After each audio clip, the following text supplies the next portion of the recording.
you to Kalamazoo, Michigan. You're watching the MAC on ESPN. It is time to inject a little MACtion into your veins here in Week 4. It is family weekend here at Western Michigan, so fuel up with an omelet or two. Yeah, extra cheese. Western Michigan and Toledo in the MAC conference opener for both schools. Western Michigan at 0-3, taking their shot against the preseason pick to win the MAC this year. And hi there and welcome inside Waldo Stadium along with the former Michigan All-American and national champion Marcus Ray. I'm Ted Emmerich. Marcus, let's start with Toledo. The preseason favorite Toledo in the has MAC, won the toss. and for good reason. They returned so many key players from a year ago. You've said it before, you don't see a group of 5 team when you look at the Rockets. No, I think they have a power forward roster when you look at their size and speed and skill.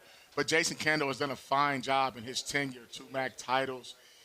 When you don't lose a player in the portal in this era, it speaks for itself. That's why they have so many returning guys. Look at their first 3 games. Against Kentucky, that was a winnable game, and he felt like he left a lot of meat on the bone. But this young man here is out there eating. Chip, train him. He's been everywhere, he's done everything. He's downhill, and you see his numbers. 4 rush TD, leads the conference. And then this young man here, everything starts with Tucker Gleason. He hasn't played that much in the last game and a half, but he's very accurate. He's still putting up big numbers, and they are an explosive offense, and he's making all the right throws. And as for Western Michigan, yes, they're 0-3, a little context. They have faced a brutal schedule, 2 Big Ten opponents, and you were here 2 weeks ago when they had North Texas beat. Yeah, they actually did it. They played well in the second half against Michigan State. North Texas, I think they gave that one away, but they've been playing 2 quarterbacks. Now they've settled on a starter. This young man starting his first game, Brock Lowry, very good athlete. Did a little better in the passing game last week, but everything really starts and stops with this young man, Jalen Buckley. Career numbers the last 3 years. He's a downhill runner. Had the flu last week. That's why you didn't see him much. Expect a lot of Jalen today.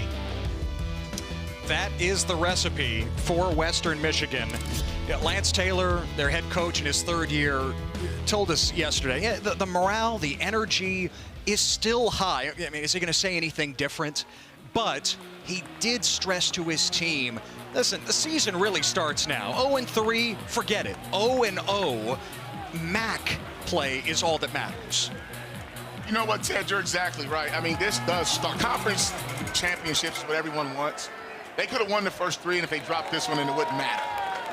You want to start, but after 3 or 4 games, when you come out there, you want to find out who you are as a team.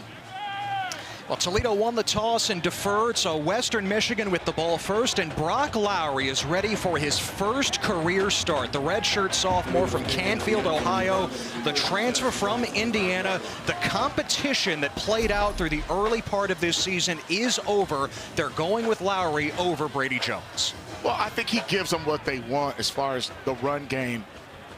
Brady actually played well, too. Offensive line probably didn't help him early on, as Lance Taylor told us. But this young man is completing 50% of his passes, 56.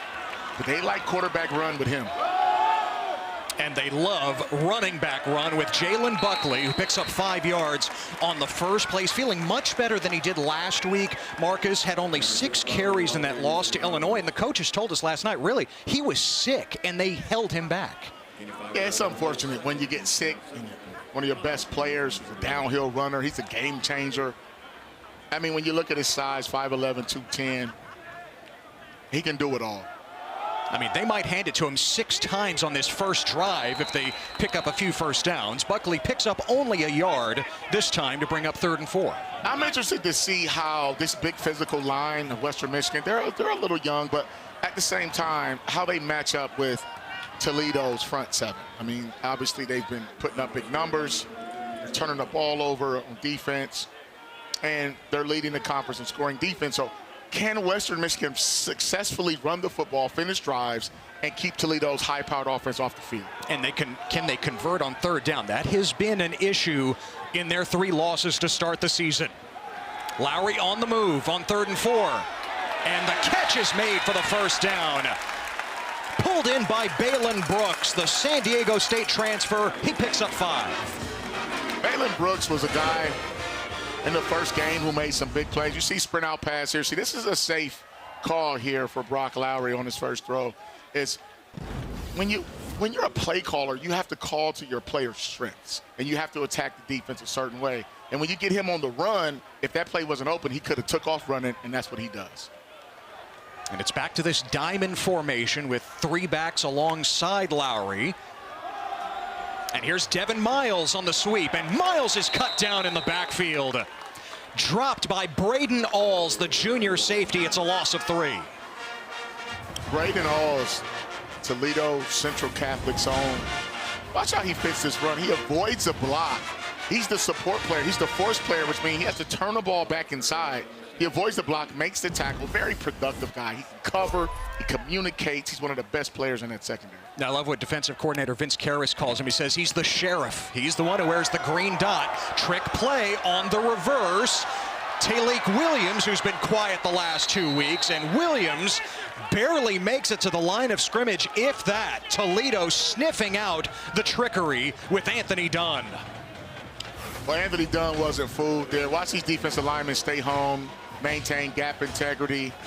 And Williams tried to make something out of nothing, but that's just good disciplined defense. I mean, there's a reason Toledo is only giving up 15 points a game, created 5 turnovers in 3 games. When you play with good eye discipline and you stay home and get teams behind the sticks like 3rd and 13, then you'll get off the field. And Western Michigan knows, with Lowry at quarterback, they can't afford to be in this situation often.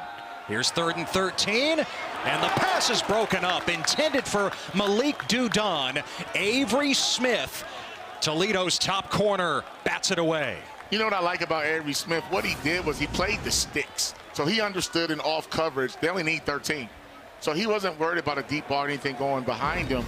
He stayed in his technique, stayed square, and got the pass break. Ryan Milmore on to punt. And a flag down. Motion. False start. Kicking team, number 1, 5-yard penalty. 4th down. So that backs up Milmore. Bryson Hammer, the All-MAC return man from a year ago, awaits the kick. Oh, and Milmore just got that off. No flag on the play, by the way. And Western Michigan downs it at the 25, a 47-yard punt. Yeah, fans are unhappy here, but there's no for roughing the kicker because the ball was tipped. That's why. There was no reason for the penalty, and you see why. Yeah, when you see the referees making it rain with their hands, if you will, when they palm down and they're throwing money. Well, if you look there, though, as long as you get a piece of that football, everybody's live. And that's why he stood up and put his hand up to let everybody know, I got a piece of that one. Good call by the official. I'm used to doing the that signal. on the field is a kick. The ball was touched by a member of the receiving team. That play is under further review. Well, I guess they'll take a closer look at it. Dylan Holer was the one who got a piece of it. But, yeah, you're describing that signal. I'm used to giving that signal in a very different setting than a football field, Marcus. I don't know if you agree with me. I got you. Me too, buddy. So let's take another look. So you'll see. You normally want to get your hands a little bit lower, but because he got a piece of it. And listen, there's obvious contact with Milmore, the punter. You can see why Western Michigan fans were crowing there. But did Holer get a piece of the ball? You know, that's an interesting call because in real time, human eye, you can call it either way because it just doesn't look like he got any piece of that ball. But when you look a little bit closer, it really looks like he didn't get a piece of the ball, but there's still a no call. Right, and it's hard to overturn that. Is there clear and obvious evidence to indicate there is enough to say that, no, he did not actually get a piece of it? That's a fair question, and I think that's why a lot of times in this case, officials will throw it, because if they're not right, then it's no harm, no foul. But if they're right, it stands. But you have to make the call. So because they didn't call that, I mean, can you prove that he actually really did touch that ball there? You can't. It's really hard. It's really, I think it's very hard to overturn this. And as a result, assess a penalty. Exactly. That's a good point. After review, The ruling on the field is upheld. First down, Toledo. Again, some of the new language this season, upheld. It's not like they're looking to confirm it. It's upheld. Not enough to overturn it, and Jason Candle's offense is on the field for the first time today. I like that new language change, though. Yeah. Yeah, I like that. It simplifies it. Tucker Gleason, the sixth-year senior at quarterback. And giving to Chip Trainum, who has delivered on the hype so far. Gains only a yard there, the transfer from Kentucky. But Gleason, he hasn't played a full game since week 1. He injured his knee against Western Kentucky, played last week, then lifted in the first half of that blowout against Morgan State. Yeah, and still at the top of the charts in statistics. 600 yards passing, 4 touchdowns. But when you let your backups get in, even though he wasn't in there, it just builds more depth. Trainum finding a crease across the 30-yard line to set up 3rd down and 3. Trainum is a downhill guy. We saw him hit the home run last week or so, and with the big run and touchdown. He's done it all. He played linebacker at Ohio State. I mean, he played running back and linebacker in the same season. So, I mean, this guy, I remember watching him in high school. So 3rd down, look at that. Toledo leads the MAC on offensive 3rd downs, too. Western brings the blitz, and Gleason beats it with the pass to his top target, Junior Vander Ross III. Man, is he shaping up to have a monster season this year. I like the call because it was just a speed out. Just a 5-yard out. And to your point, Vander Ross man, down. now he's down. You saw him get up Timeout. gingerly too, One Marcus. injury to a player on offense. But when you lead the conference in 3rd downs, it's because you're in short yardage. We'll step aside.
Junior Vander Ross has made his way to the medical tent for Toledo, and this rocket ship is fueled by Vander Ross and Chip Trainum, Marcus. Yeah, and you see they combined for 40% of their total offense. I mean, Vander Ross had a great year, 18 catches, 255 coming in with 4 touchdowns, big play guy. You lose him, you lose 20% of that. So that means you're going to have to make it up with guys like Trayvon Rudolph running the football and some other guys, but that'll be a big blow. He's a high productive kid. He's been the favorite target of all the quarterbacks that have played. Yeah, Vander Ross caught the pass on 3rd down, was twisted down by Aaron Wofford, and when Vander Ross got to his feet, you could just see he wasn't moving right and eventually just went down before the next play, and now he's in the tent. So a 1st down for Toledo at their own 37 after forcing a Western Michigan punt to start. Trainum steps out of a tackle. And Trainum still on his feet into Western Michigan territory. Down to the 43, a gain of 19. Patience, vision, and balance. Watch the patience. Watch how he sets up the block there. Oh, gets his foot in the ground, gets upfield. Ability to make people miss. Third leg on the ground. It's going to take more than one guy to bring him down in the open field. Feed him again.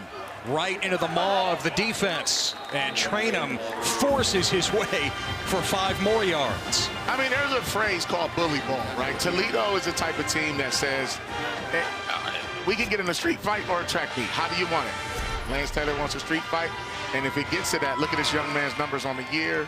Trainum, 39 rushes, coming into it, 248, 6.5 per carry.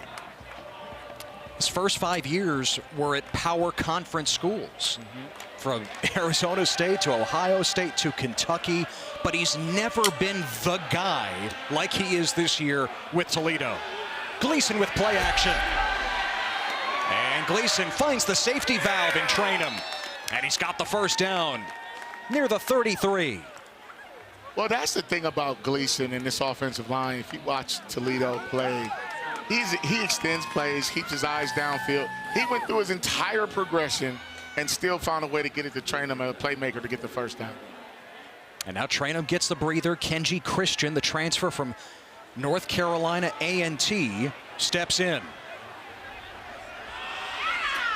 And Christian picks up 4 yards on his first carry. He complements Trainum well, a very different kind of back. Yeah, it makes me think of like thunder and lightning. He's the lightning, Trainum is the thunder. Good tackle there by Sims and company, but Toledo's winning on first down. If you get 4 yards on first down, it makes your life a little more difficult on defense on second and forward. Christian motions out. And the screen for Junior Vandross, who's right back on the field. Guess he's okay. Vandross picks up a few inside the 30-yard line, set up third down.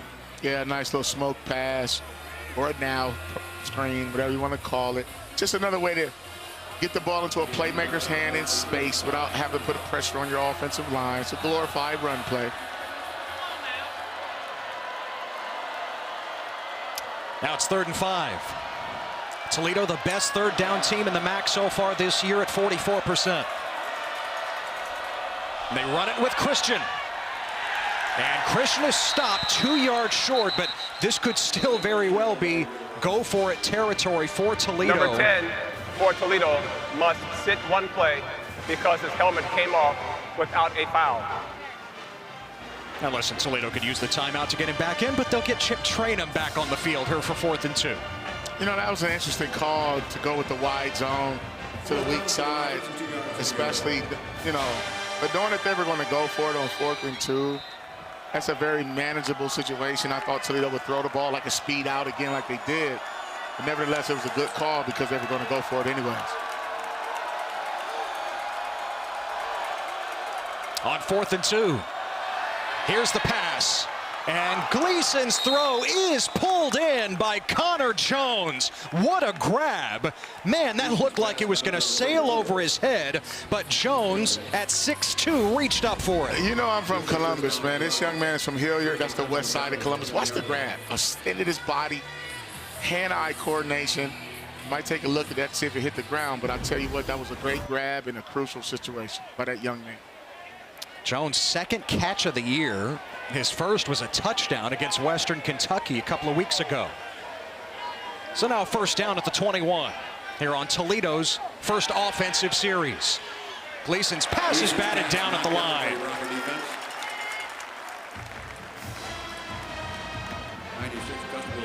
You see James Camden right there. I mean, when you think about this Western Michigan defense, they got some dudes. That's good coverage there, but big fella Marcel Tyler got his hand up. 91 to get in the way of a throwing lane, but they've got some athletes defensively, and they have held their own in a lot of situations. The 12th play of the drive for the Rockets.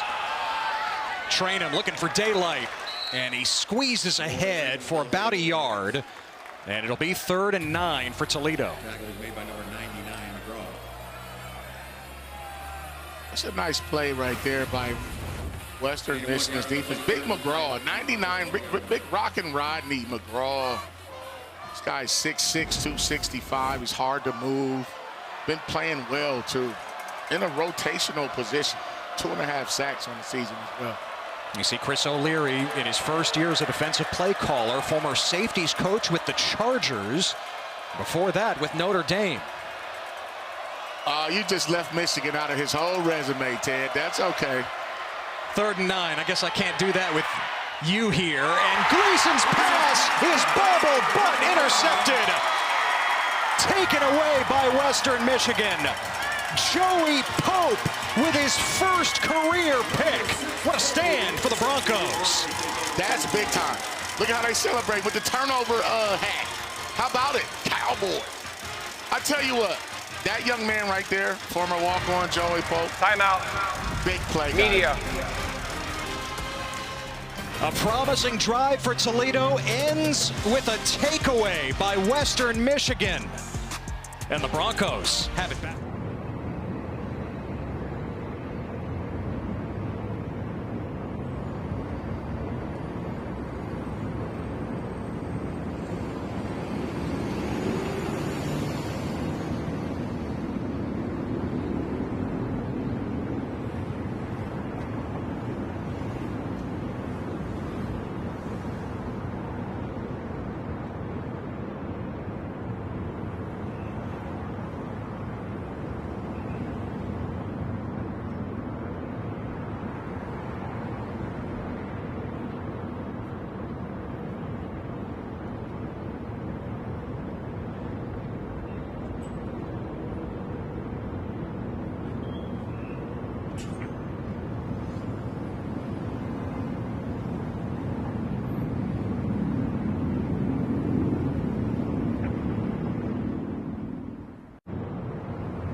The College Football Playoff begins December 19th and concludes with the National Championship January 19th on ESPN. About 3 months away. Here it's the MAC Conference opener for Toledo and Western Michigan, and I don't think Joey Pope is going to take off the turnover hat until next time he has to step onto the field. I tell you what, man, at 5'11", 165, this young man, former walk-on, has made some big plays. Last week, 4 tackles. You see the interception there. Knocked somebody out against Michigan State. He flies around. He plays big, man.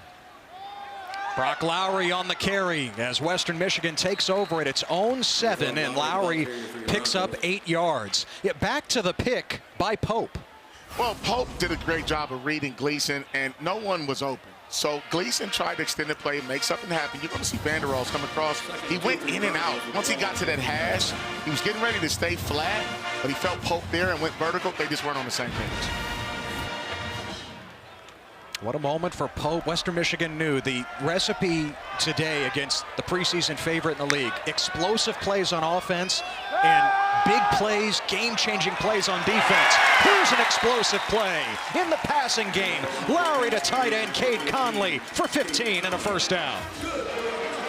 So what you're going to see, like with the play-action game here, when you watch Brock Lowry, there's going to be sprint out, play action. They want to get him on the move, out of the pocket, so in the event he can run.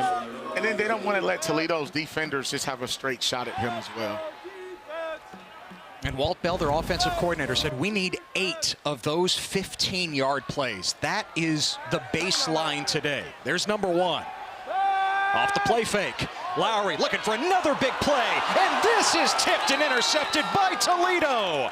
Andre Fuller with his first pick as a Rocket and first in 4 years. Toledo takes it right back. I tell you what, that was a great Ruling play. on the field is an interception. First down and 10, Toledo. By Andre Fuller. Timeout. What a great read. Media. Good coverage. It's only the second turnover by Western Michigan's offense this year. Comes right after they had come up with a takeaway of their own.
Scoreless here in Kalamazoo, the MAC opener for Western Michigan and Toledo. Andre Fuller with his first pick since he was with Arkansas Pine Bluff back in 2021. So Toledo has it right back. Yeah, Marcus, you asked Lance Taylor, Western Michigan's head coach, yesterday, do you want this game to be a street fight or a track meet against Toledo's high-flying offense? He said, oh, we want a street fight. Yeah, you want to go toe-to-toe and get in the phone booth, because if this game stays around the 20s, I think it favors Western Michigan. When you start getting into a foot race with Toledo, they've outscored a lot of people. Gleason to the air, and that pass is caught by Trayvon Rudolph, the Northern Illinois transfer, who's been quiet the first 3 games. He picks up 7 yards.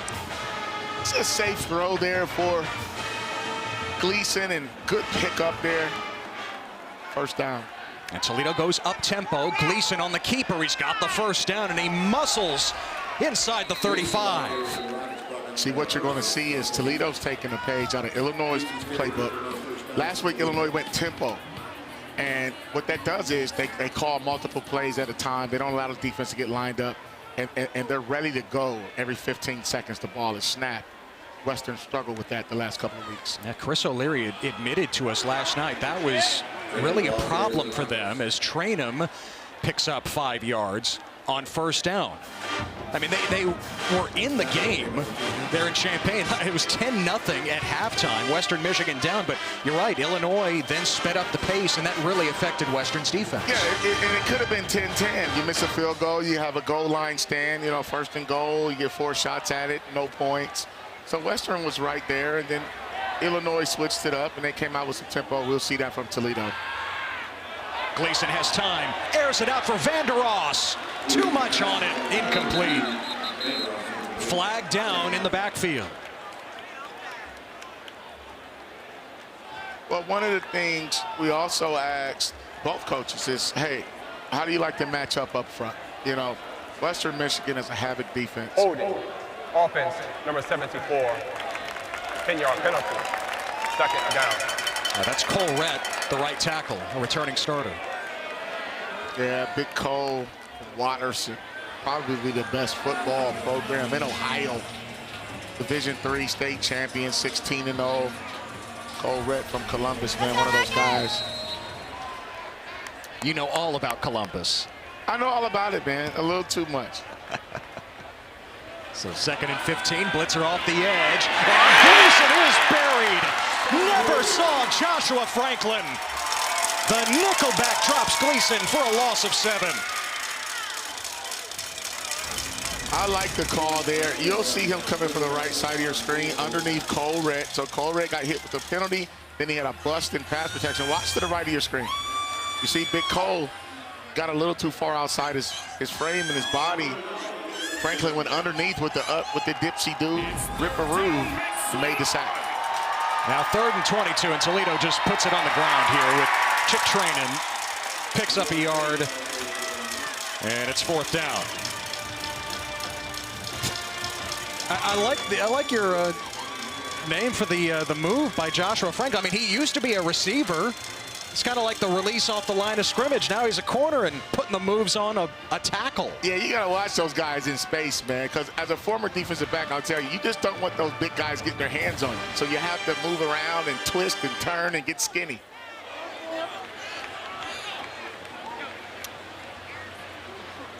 Kevin Boone Nelson ready for the punt from Emilio Duran.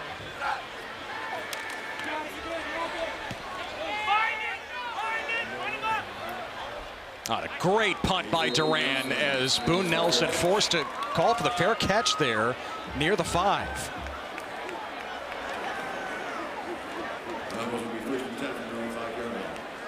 You know, if you're Kevin Boone Nelson, you also wonder, why don't you just let the ball bounce and hopefully it goes in the end zone, but guess he didn't want to take that chance. Yeah, you know, it's a judgment call, and I've seen guys run to the other side of the field to act like they were going to field it just to get people to distract them. But I've seen more and more guys field the ball inside the 10, but I think it's a trend because the level of athleticism is getting better, though, Ted, and guys are spotting that ball at the 1-yard line. They are getting there, even if it bounces. They are starting to get down the field and cover better. There was a play in the Tennessee-Georgia game a couple of weeks back, in fact, where somebody for Tennessee saved it from going into the end zone. Here's Buckley to start this drive for Western Michigan. Picks up 3 yards. You see Andre Fuller, man, he's having a day. I mean, he just came up on run support right there, made the tackle. At 6'2", 200 pounds, he's long, rangy, athletic. You saw the coverage skills making the interception. Tip your cap right now to Western Michigan. I think in this street fight, it's favoring them right now because their defense is playing lights out. Both teams have thrown an interception. Both teams have punted, and contact up front before the snap. Doran Ray is like, what do you want from me? What do you want from me?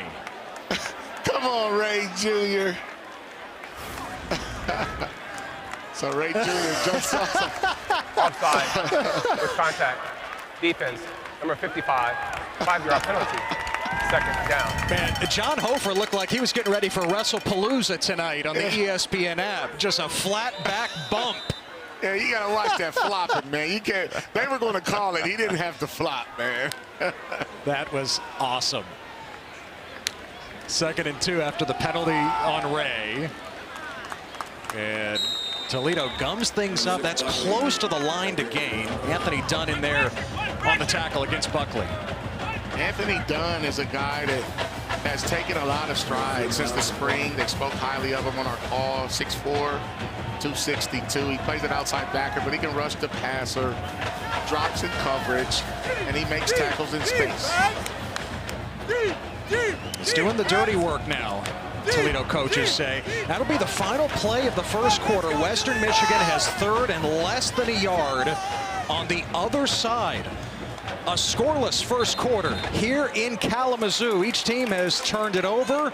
Western Michigan hoping to continue this drive on the other side of the first quarter.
First, you'll need the ESPN app on your connected TV or favorite device. If you have it, open it up.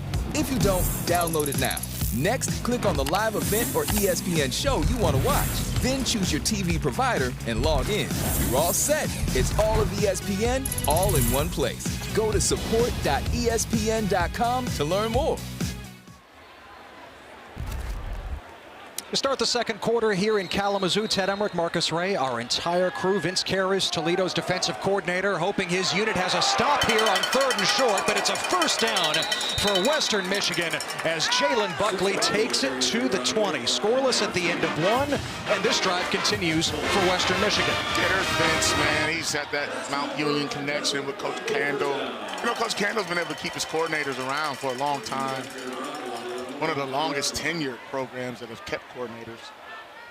Vince, one of my guys, man. I've been knowing him for a long time, calling his games. His son plays up there in Northwest Ohio, too. Lowry off the play fake, looking for Buckley in the flat. Oh, and Buckley slipped. Went down, big loss on the play, back to the 13. He lost 7 yards. Yeah, something about that screenplay just wasn't clean. Like the timing and rhythm of it wasn't there. A successful screenplay, which is kind of obvious in long yardage situations. But when those defensive linemen recognize their linemen downfield and they're unblocked, they're going to retrace and make that tackle. So now Buckley on the sideline. Devin Miles checks back in. And Lowry on the keeper. You know, Lowry brings that dual threat element, limited to a yard here. Walt Bell, his offensive coordinator, told us he really thinks that Brock Lowry can be like a quarterback Bell had at Maryland, Tyrell Pigram, guy who can run for 75 to 100 yards a game. Yeah, as you see, we'll take a look at Walt Bell there. I mean, I remember covering Pigram on another network years ago, and he did have that dual threat explosiveness. He could throw it. When you have a guy like that, if you call the right plays, they're hard to defend. On 3rd and 16, Western Michigan runs it with Devin Miles. And he picks up 4 yards to give. Number 5 for Western Michigan must sit one play because his helmet came off without a foul. And he's coming off anyway with Ryan Milmore now with a little more room on 4th down to punt. I think that's a good stand there for Toledo. You know, I think Western needs to score first. I think they need to get up on the cards against Toledo. It just boosts their confidence being at their 0-3. Hammer tracking it at the 30. Bryson Hammer steps out of a tackle. And so Hammer creates something out of nothing there. An 11-yard return after the 52-yard punt to give Toledo better field position in a scoreless game here in Kalamazoo.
No score here in Kalamazoo, the MAC opener for Toledo and Western Michigan. Toledo hoping for just a dose of what they had last week in the second quarter against Morgan State. A school record 43 points in that 60-0 win. I mean, 43 points. That means you got the ball back and scored quick. Obviously, in last week, Bryson Hammer, he had some good punt returns. He got the 11-yarder there, but he had a 41-yarder, a 24. So when you flip the field and you play fast and you score quick, those points can come in bunches for Toledo. Kenji Christian starts the drive at running back, and he slices ahead into the secondary. down to the Western Michigan 39. Christian pops off for 20. I like the blocking scheme here. Just a nice little lockout. Old school, downhill. Christian is a pretty electric guy. And Christian again, another good run inside the 35. By way of Virginia Tech, North Carolina A&T. 6'2", 207. I mean, that's a nice body frame. That's why I said Toledo, like, they recruit guys like they have dudes, right? So you can go to any Power 4 school and see a 6'2", 200-pound guy, but you might not see that at Toledo. And when you do, it's like, whoa. Christian twirls to the 30-yard line. It'll be third and a couple. Yeah, Jason Candle offered Christian coming out of high school. Again, like you said, went to Virginia Tech, took that offer, but has made his way to Jason Candle eventually. I think we're seeing more of that when you look at the transfer portal. Guys that end up certain places, they got recruited first. And so they're like giving these kids a second chance. As you look at our third down offense today for Toledo, hasn't been very good. Average 9.5. That means they're not winning on first and second down. And Trainum, the sledgehammer, is back in there. Play clock running down. And they got to call a timeout.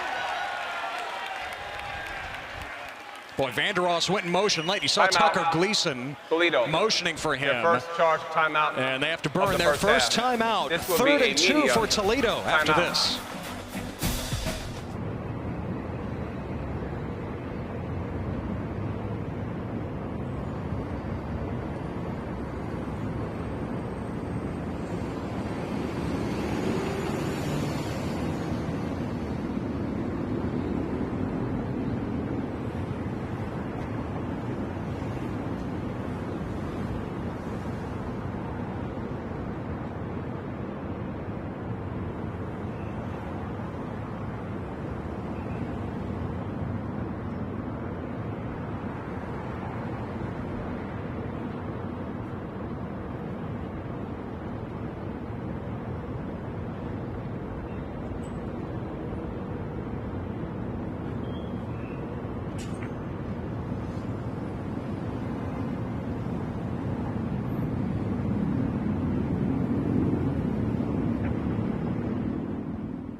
Toledo staring at a 3rd and 2 coming out of the timeout. They had to burn a timeout with the play clock about to expire. There was a TV timeout on top of that, so Jason Candle had a while to think about this play call. Yeah, and I think because he's the play caller, it gives him a chance to really go through his 3rd down and short play roster or play sheet in this area of the field, and I'm quite sure he's called a different play than he would have called before that TV timeout. But we'll see what Toledo comes up with. Remember, they're a 4-down kind of team in this area, especially with the success they have on defense. Toledo's 1 of 4 on 3rd down, but you saw that with 4 yards or fewer, they've had one of those opportunities today, and they converted it. Here's 3rd and 2.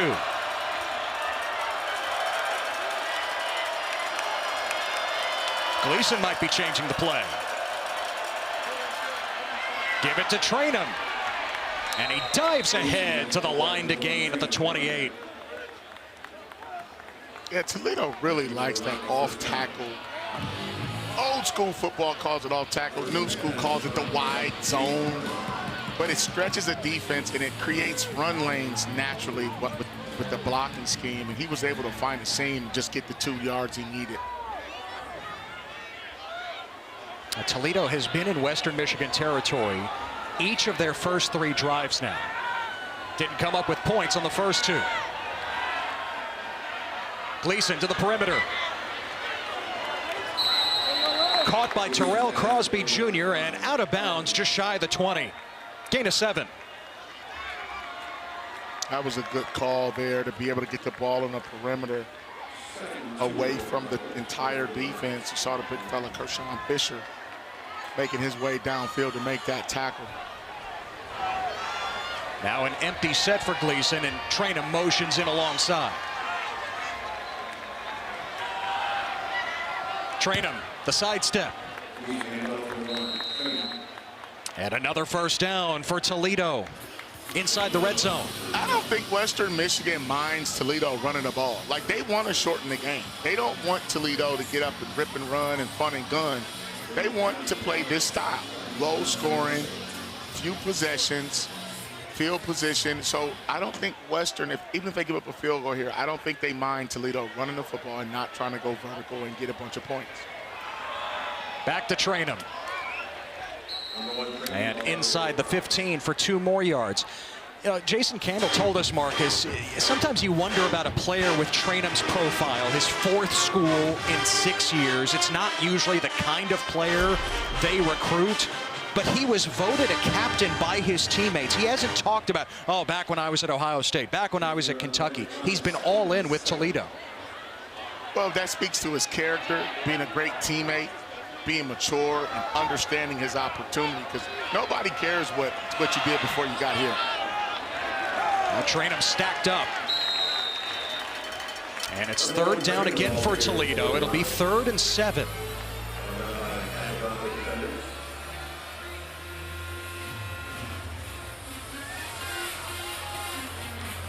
Western Michigan, though, understand this. In the red zone, they've given up a lot of touchdowns defensively. 12 of them, as a matter of fact. Out of 16 red zone trips against their first 3 opponents. So to hold them to a field goal attempt will be a win for the defense. Toledo needs 7. Gleason with time. Oh, and a leaping interception. Taken away again by Western Michigan. John Peters, the true freshman, is about to put on the hat for the Broncos. That was a big-time interception. Well, I mean, if you can see here his footwork, he reads the quarterback. But look at Gleason. He's locked on the entire time. He threw a floater out there. Lowry popped it up in the air, and the young freshman got his foot in the ground and broke on the ball. It doesn't look like Gleason got all of that throw in there. Just kind of threw a duck, threw it off his back foot, all the way to the sideline. That's a good break by Peters. So once again, Western Michigan bowing its neck defensively in the red zone. Another takeaway, and from another young defensive back, this time John Peters with his first career pick. Lowry to the edge. And the pass is caught by Malik Dudon.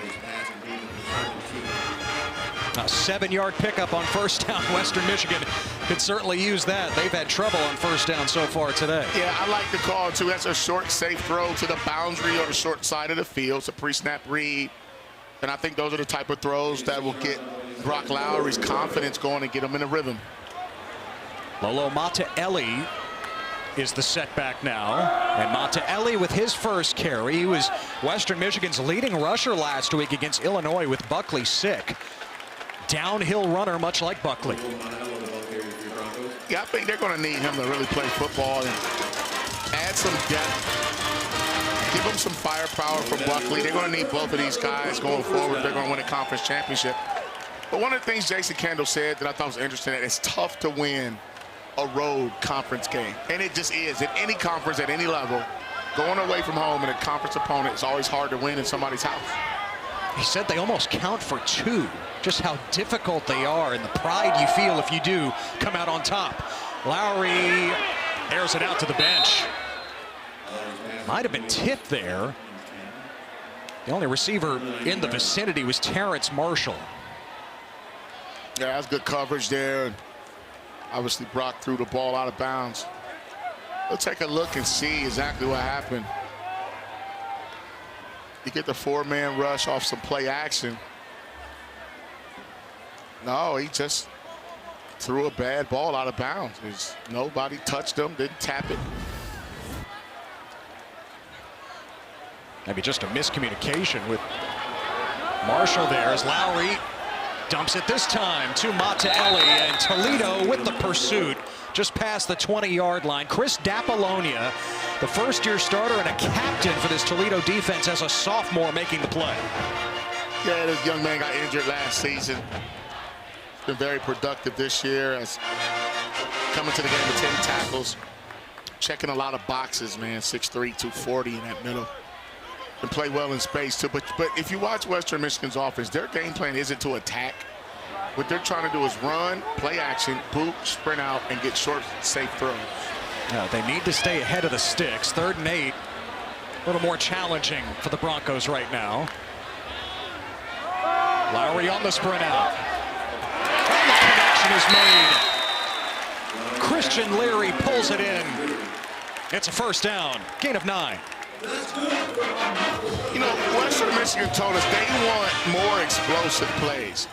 And I think the way you get explosive plays is to execute in the little things and the non-explosive plays. Make them pay here. See, eventually defensive backs will start creeping up, and then you go over their head. You run the ball 4, 5, 6 yards, then you go over the top. So I like the sequence of play calling right now for Brock Lowry.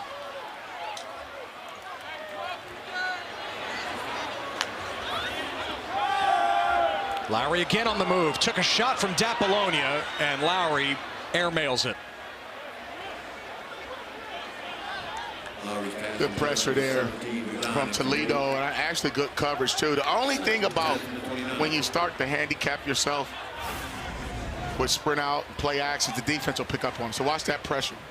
See the big fella right there, Apollonia.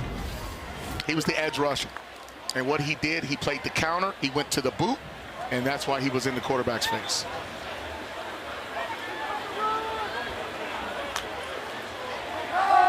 Lowry, spinning out of trouble this time, but can't make anything happen. The second effort by Toledo's pass rush getting home. Malachi Davis wrapping him up. Malachi Davis had 8 tackles against Western Kentucky. He runs to the football. See, right here he had a sack, and he missed it. Should have stayed on his feet. But because the pass rush lane started to collapse and the rest of his teammates stayed where they needed to be, he was able to get off the ground and make that tackle. So 3rd and even longer now for Western Michigan. They need 13. Lowry dumps it. Makes a man miss. Taylor Williams in the open field. And into Toledo territory inside the 40-yard line. How about 38 yards on 3rd and 13? Yeah, they were expecting pressure. This is a great decision by Brock Lowry, understanding 6-man pressure, makes the easy throw. Now watch the, a little two-step. That in and out. Look at it. See, you can get explosives without going deep. You can throw it to a playmaker and let them tap dance and two-step and with that little 1-2. I used to have that when I played offense, Ted. I had I'm sure. I lost it now, but that right there gets you out of trouble. Oh, you never lost anything, dude. All-American, national champion. Come on. Well, on first down, Lowry puts in the turf, trying to set up the screen for Buckley. And Taylor Williams is a guy the coaches said yesterday, we have to get him more involved. Did not catch a pass the last 2 games after he went for 6 grabs for 74 yards against Michigan State in week 1. Yeah, that was a different kind of game too, man. And it's funny how when you watch Western the first 3 games, they look like 3 different teams. But like Lance Taylor said, they just haven't been able to put 4 quarters together. But I think so far they've put 2 quarters together. Even though they haven't scored, but the offense is in a rhythm. But to hold a team that averages 40 points a game to 0 in the first half with 2 turnovers, that's big time. Lowry on the delay.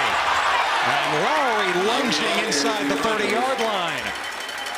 Down close to the line to gain. They mark him just short, picks up 9. Yeah, here he faked the flare pass and looked, and then they run the quarterback counter to the weak side, and you see he's falling forward. He's not going to slide. He's a tough cookie. He wants to run the football.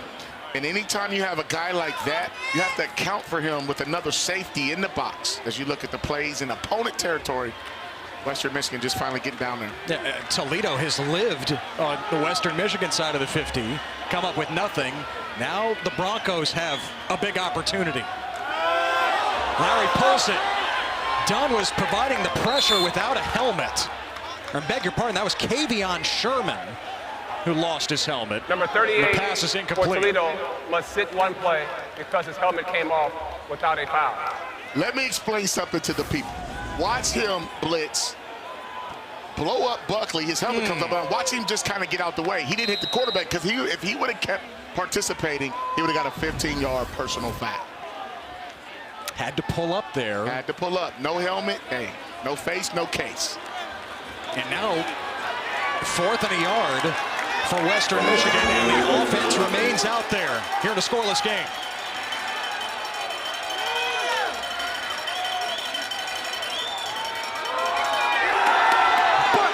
Is met in the backfield, and even with the second effort, he stops short.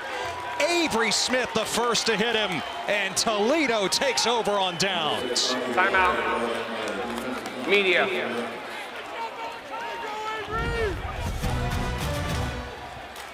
Toledo's defense rising up after Western Michigan had put together a long drive, but they come up empty again.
Still scoreless near the end of the first half. MAC opener for Toledo and Western Michigan.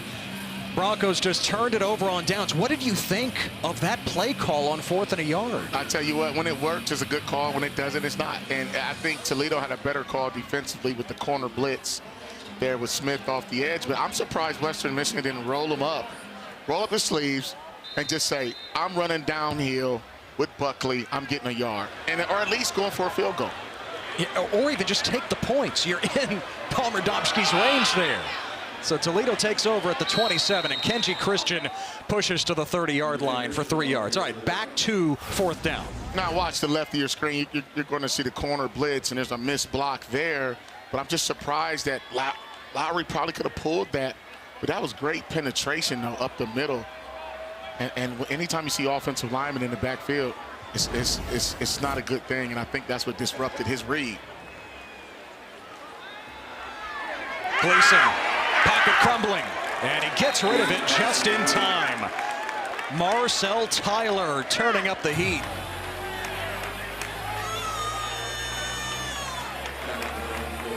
This Western Michigan defense, I'm going to tell you what, if they can put 4 quarters together, I mean, when they play, like you saw the defensive line stunt there, you get some pressure there from Tyler, good coverage on the back end.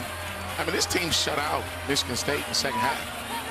And one of the things they focused on was eliminating the big plays. They were giving up a ton of big plays, and now when you make a team earn it, life's a lot easier. Toledo 2 of 6 on 3rd down. Gleason evades and hits his target along the sideline. It's a 1st down. Eric Holly III moves the chains with a pickup of 11. Tell you what, man, I mean, there's a reason why Gleason's pretty accurate. He's played a lot of football. I mean, watch the experience here. He goes from his left, gets flushed out the pocket, goes to his right, keeps his eyes downfield, and finds his guy. That's a check down route. That's a good throw and catch. On 1st down, Gleason back to the air, and he throws it away. So, yeah, once again, Western Michigan, which even with the 3 losses to start the year, a hallmark of this Broncos defense has been pressure and creating negative plays. They forced a couple of turnovers, and Tucker Gleason is not comfortable right now. No, he's not. And I think that schedule Western play did them some favors going into conference play. That's why Lance Taylor's message to his team was the preseason is over. And now you're going to find out who you are in conference play. And they look like a much better football team than they did in the first 3 games. Approaching the 2-minute timeout here. And Toledo runs it with Trainum. He's got space. And Trainum crossing the 45 to take us to the 2-minute timeout. It'll be 3rd and 5 timeout for Toledo. No points yet in Kalamazoo. Toledo trying to change that at the end of the half. Hopefully Chip Trainum's all right for Toledo.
coming out of the 2-minute timeout into the first half here in Kalamazoo. Yeah, still no score.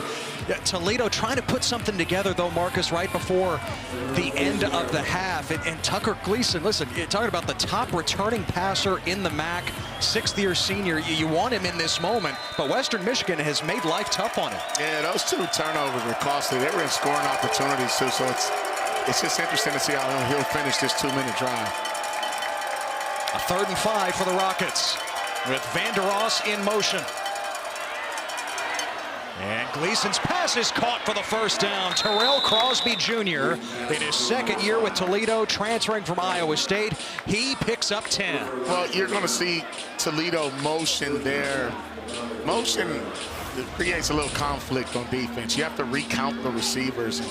Nice job of looking them off, knowing his underneath receiver is going to be there, Crosby. That was a good throw. Timeout. Western Michigan, their first charge timeout of the first half. This will be a 30-second timeout. Game clock operator, please set the game clock to 1 minute, 44 seconds. 1-4-4. I love the enunciation by Marcel Kerr, by the way. Just pronouncing every syllable and every word. Single one. Yeah, you can hear it so clearly. Yeah, you're welcome.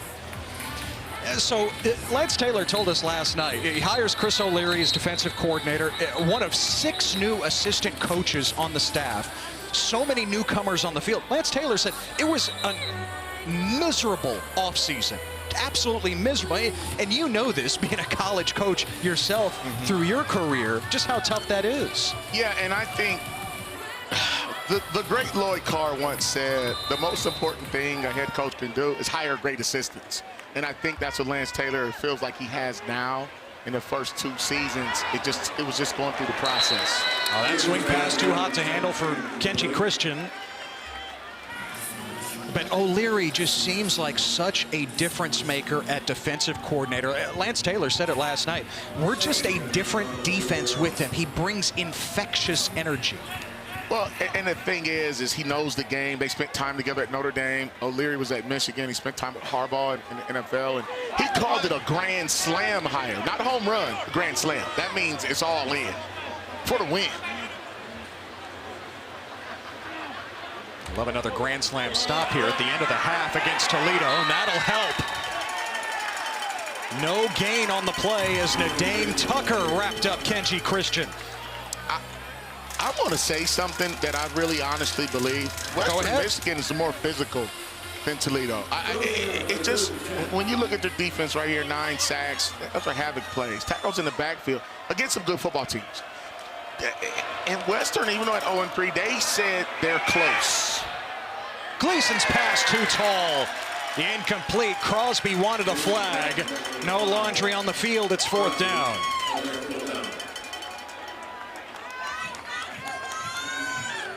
That's a big-time defensive stop there for Western Michigan. And I'm not sure what they're going to come up with offensively. You know what I would do if I was Western? I would go ahead and put Brady Jones in and try to muster up some vertical downfield stuff. For real, just to try to get some points. I mean, Brock has been their intermediate passer, quarterback runner. But I think you need to get a little bit more urgency and get down in that red zone and get a field goal. Duran boots it for Toledo. And Kevin Larson dropped the football. Boy, it looks like Toledo is right there, and they've got it inside the 15. Wow, what a turn of events in the final minute. A muffed punt and a recovery by Toledo. What's unfortunate about that, Ted, is Western Michigan. This is their style of game that they wanted, but they found a way to make a costly turnover to beat themselves. He didn't look the ball in all the way. And honestly, I would have let it roll. I would have let that ball spot. I wouldn't even try to field it. The sun is out here in Kalamazoo. I think a little glare was in his eyes, but he did not look that in the breadbasket. And that's unfortunate because Toledo just punted. Now they're getting ready to have a scoring opportunity. And the sophomore long snapper, James Rowe, recovered it for Toledo. Timeout, Western Michigan. That is their 2nd charge timeout of the first half. This will be a 30-second timeout. Man, Chris O'Leary's defense just came up with a mammoth stop, and now they have to go right back on the field and in the red zone, no less, with 60 seconds to go. Yeah, and that's called sudden change. It's when the defense starts on the plus side of the 50, short field. But this is why you get paid the big bucks. This is why Lance Taylor hired Chris O'Leary, is for situations like this. Because if they only do give up a field goal, that's a win. Yes. Because they manage the adversity. And I don't think they're going to get too cute or too aggressive, because Toledo's not really doing much offensively.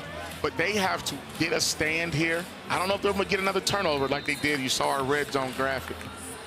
Toledo's been down here on this side of the 50 all afternoon. But Ted, I'll tell you what, I think this is the most important series of the game. This one right here. And remember, Toledo has the ball to start the second half as well.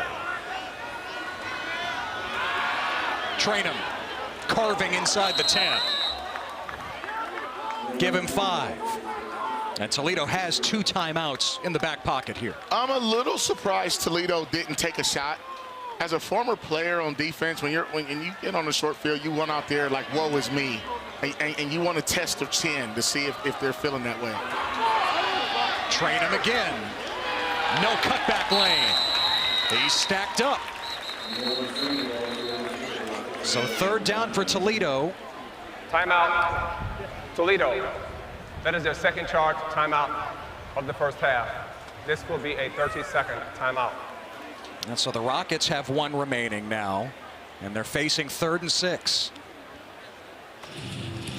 Well, I think right here is an opportunity for Jason Candle to try to dial up something to get in the end zone and talk about it.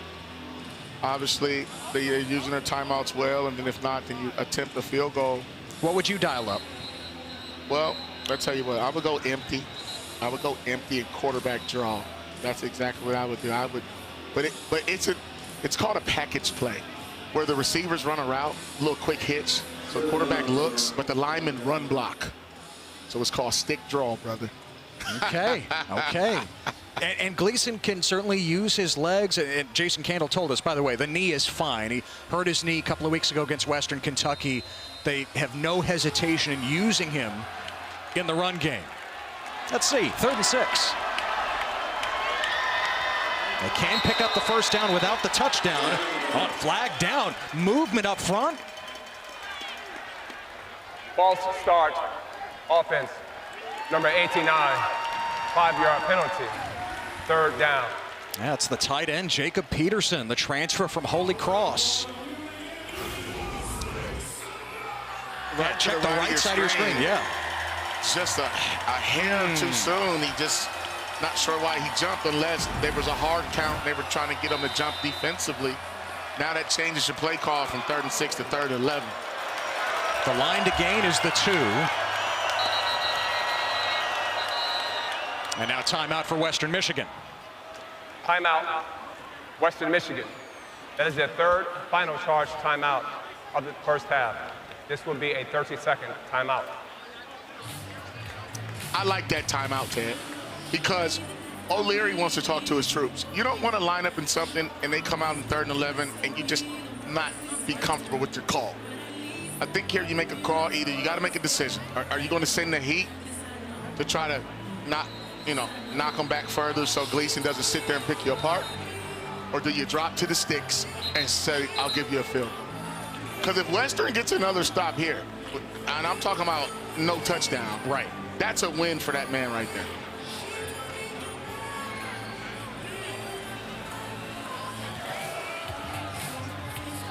Yeah, I mean, Western Michigan's defense has been defending at its own end almost the entire first half. Can they come up with 1 more stop here at the end of the half?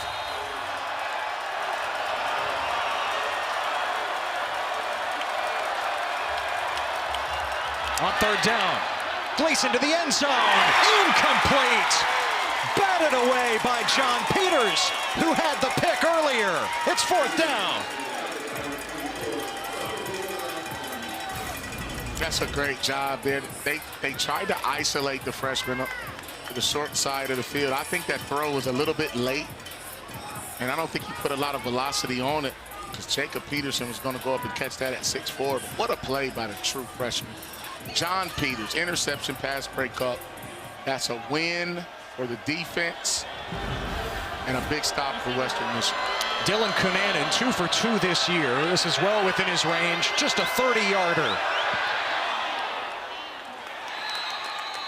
And points are on the board, finally in Kalamazoo, with 22 seconds to go in the half. But absolutely a win for Western Michigan defensively, holding Toledo to 3 after the muffed punt. And you know what? When you watch the first 3 games at Western Michigan, I know a lot of people want to throw the baby out with the bathwater, but football is an interesting game. Styles make fights. I mean, when you play 2 Big Ten opponents and you show some signs, at least for a half, that you can contend. When you fight in your weight class, sometimes it pays dividends. Toledo was not expecting this Western Michigan defense to play like this. I promise you. Western Michigan 0-16, trailing at halftime under Lance Taylor. That's an interesting stat there. It's interesting. It says a lot across 3 years, right? And, you know, certainly with the tough schedule they played, you can understand it. The 2 Big Ten teams on the schedule, a North Texas team that's now 4-0 with their overtime win over Army. But you could just tell, boy, Western Michigan needed something positive early. And while it hasn't come from their offense, it's come from their defense overall in this half. And special teams let them down. If you don't drop that punt there, we still got a tie ball game. Now coming up to meet that kick that was on its way out of bounds was Devin Miles. And Miles. Kickoff out of bounds. Kicking team, number 37. The ball will be placed at the 35-yard line. First down. Yeah, Miles came up to meet it right at the sideline. That ball's out of bounds. Exactly. Look, he's on the sideline. Yeah, and because he's on the line, he's out. Yeah. So that's still a penalty. Had he touched that ball before he went out of bounds, different call, different placement on the field. But to your point, Ted, let the ball go, man. Didn't even have to field it. It was on its way out. All that said, Western Michigan takes it at the 35, and they don't have any timeouts left. See how they play it.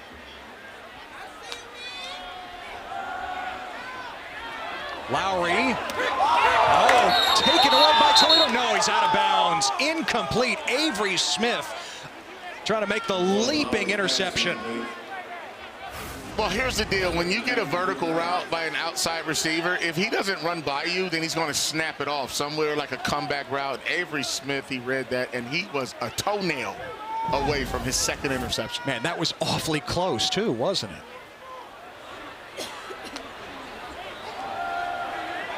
Lowry. Oh, he is buried.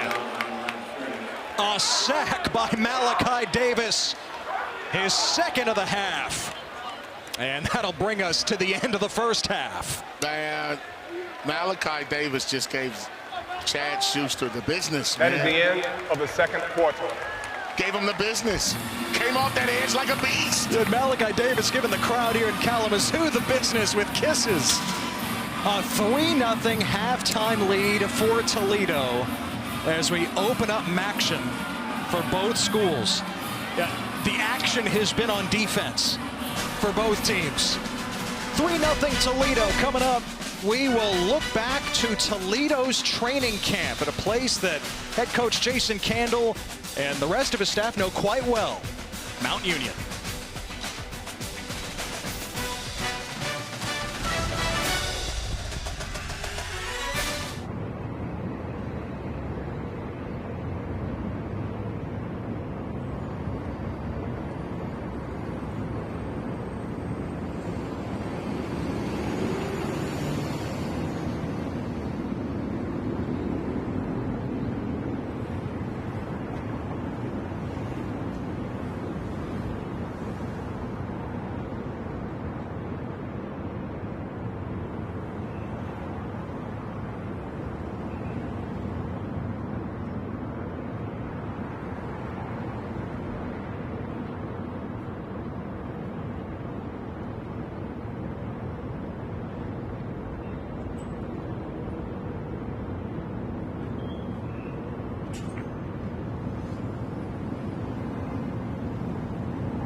How much do you know about Mount Union football?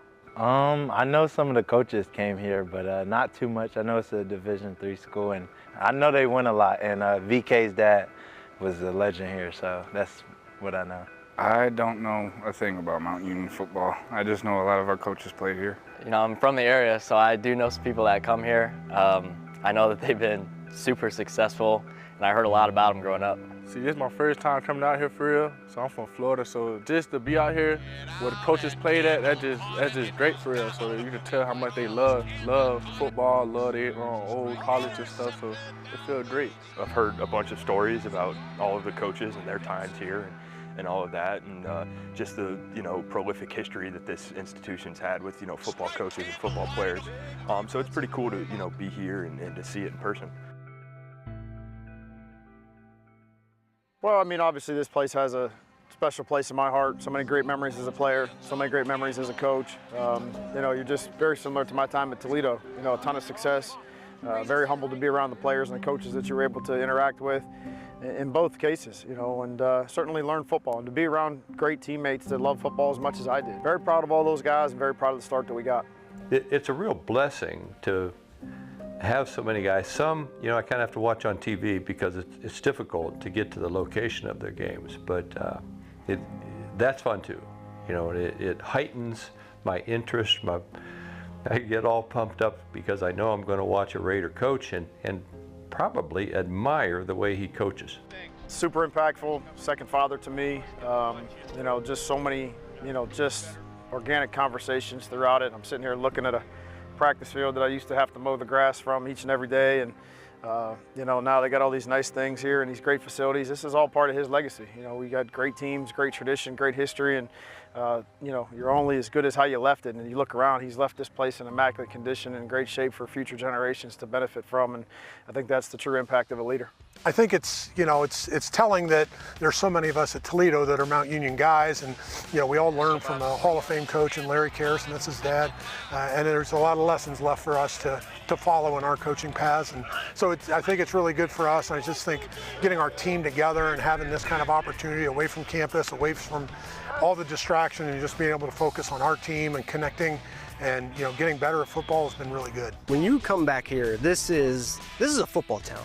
I mean, anybody that drives around Alliance goes through, there's Mount Union football everywhere. So to continue my football career and somewhat the family career at Mount Union was always exciting for me. Well, I think, it taught me some core values. We had some core values that, they were posted in the locker room. We saw them every day.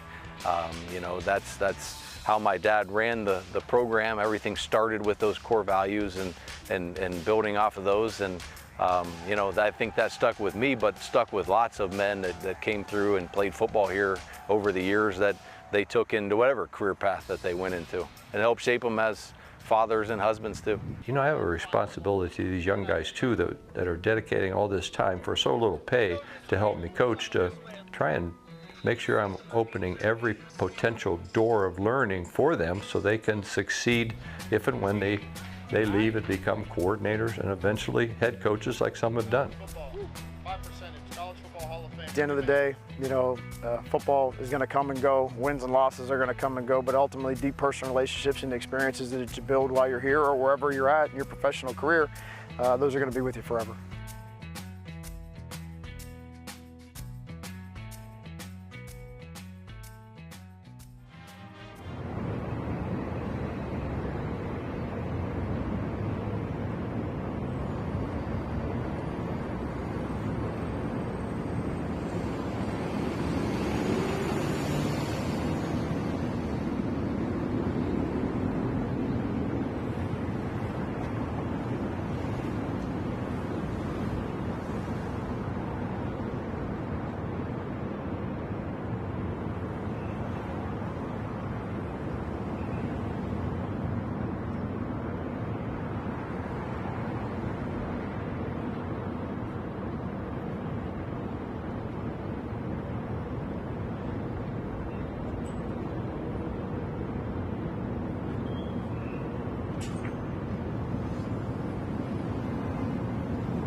off here in Kalamazoo. Western Michigan and Toledo opening up MAC conference play. We look ahead, Marcus, to next week, week 5 across the league. Western Michigan will step out of conference. They're back home against Rhode Island, Toledo, and Akron, continuing conference play as Toledo returns home. You're going to be in Mount Pleasant for the in-state rivalry matchup of Eastern Michigan and Central Michigan.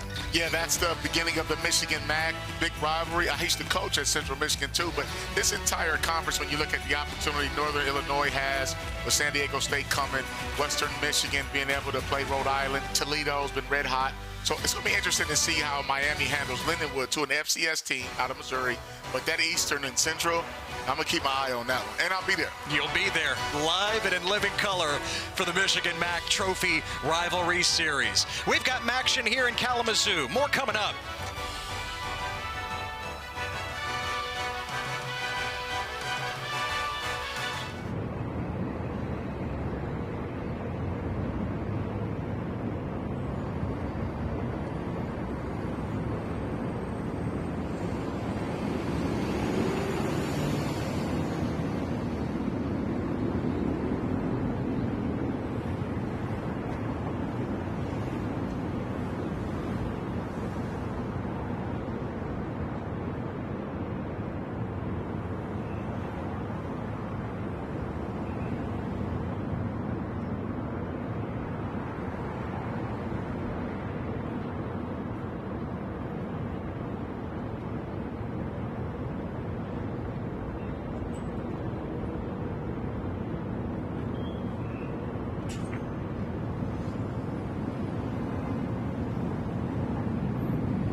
You want offense? You did not come to the right place. In this MAC opener between Toledo and Western Michigan, the teams have combined for more turnovers than they have points through one half. And you see right there, Toledo's got the 3 off the muff punt, but it's been a relatively equal game when you really watch it, even though Western hasn't been able to run the ball as well, but they have thrown it. Take a look at these highlights now, Ted. I'll tell you what, you're talking turnovers. The unfortunate thing for Toledo is this first one, it's in the red zone.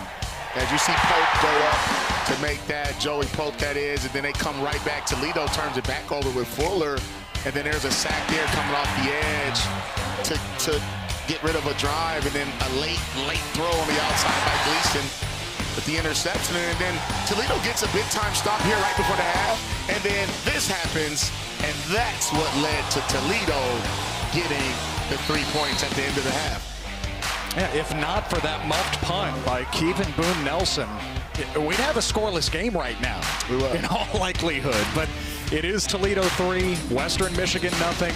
Toledo, the preseason favorite in the MAC. Western Michigan coming in at 0-3, but 2 of those games against Big Ten opponents in Michigan State, a top 10 team in Illinois. Toledo ball to start the second half. And the Rockets will have it at the 25. Tucker Gleason started this game 4 of 4. Since then, 4 of 12 with 2 interceptions. Yeah, he just hasn't seemed all the way confident. Like, he's a great quarterback. I mean, he knows the throws, he understands the offense. But I think Western Michigan is disguising some coverages, and they're taking away some of his reads, causing some confusion as you look at his numbers. Only 8 for 16.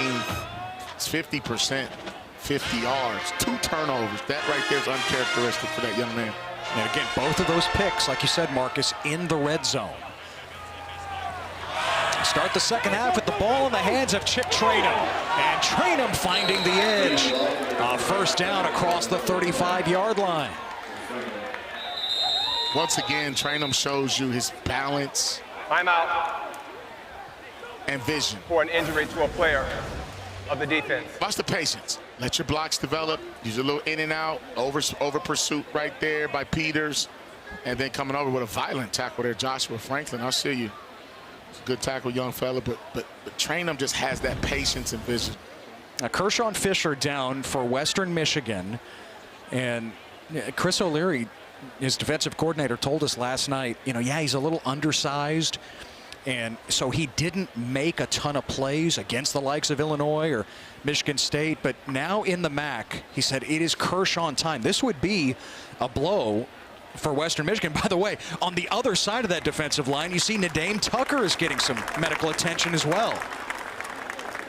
Yeah, both of those guys are key cogs to that front. And even though this is a low-scoring game, it has been physical. It's been knockdown, drag out in the trenches. Coach Lance Taylor, hey, I asked him something when I had their game 2 weeks ago, North Texas. Yeah.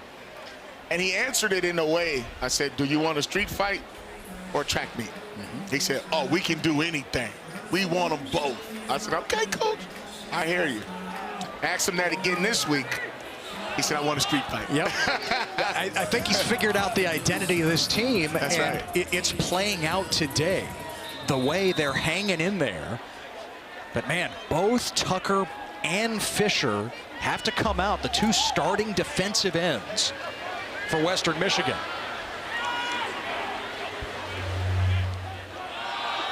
Trainum getting loose again. Chip Trainum leaving the defenders behind. He's got the end zone in his sights. It's a touchdown. A 63-yard burst by Chip Trainum for the first touchdown of the day. That was a big-time play. Just watch how it's just zone. Just mean everybody's blocking it. No, they're actually running tackle counter right there. It's called a dart play. And he just let his tackle get out there and make people miss. And he's been doing this kind of stuff all season, regardless of who they played, regardless of where the game was played. Watch Chip Trainum's vision. And when he gets north and south, You know, he's deceptively fast. It probably doesn't look like it as you look. He's like, man, is he really moving? But no one can catch him. Big time run, good play call by Jason Kendall. And Cunanan with the extra point makes it 10-0. Chip Trainum had a 75-yard touchdown against Western Kentucky. He goes for 63 to open the second half here in the first game of MAC play. Boy, did Toledo need that. It's why he's a Rocket as a sixth-year senior.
You are watching the MAC on ESPN, and it is the only dose of MACtion today here in Week 4. Here in Kalamazoo, Toledo, preseason pick to win the league, and Western Michigan. All right, so no touchdowns in the first half. Toledo says just stick the ball in the belly of Chip Trainum.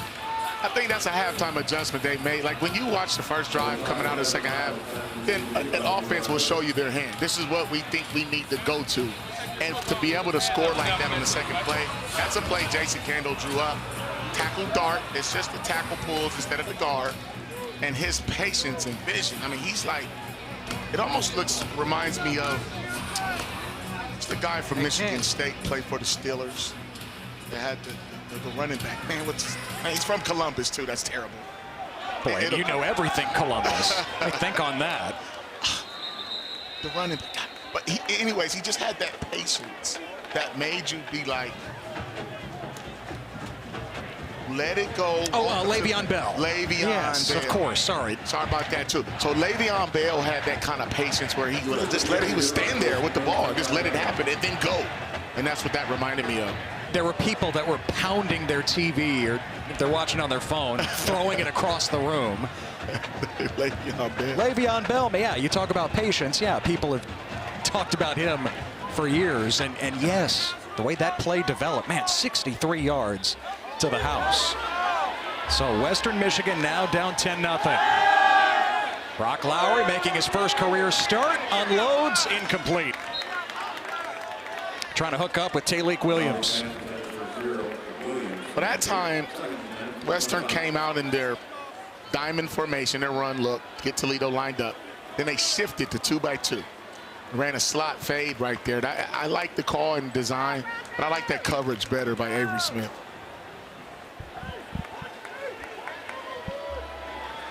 Lowry, for what it's worth, 7 of 15 for 67 yards and an interception today.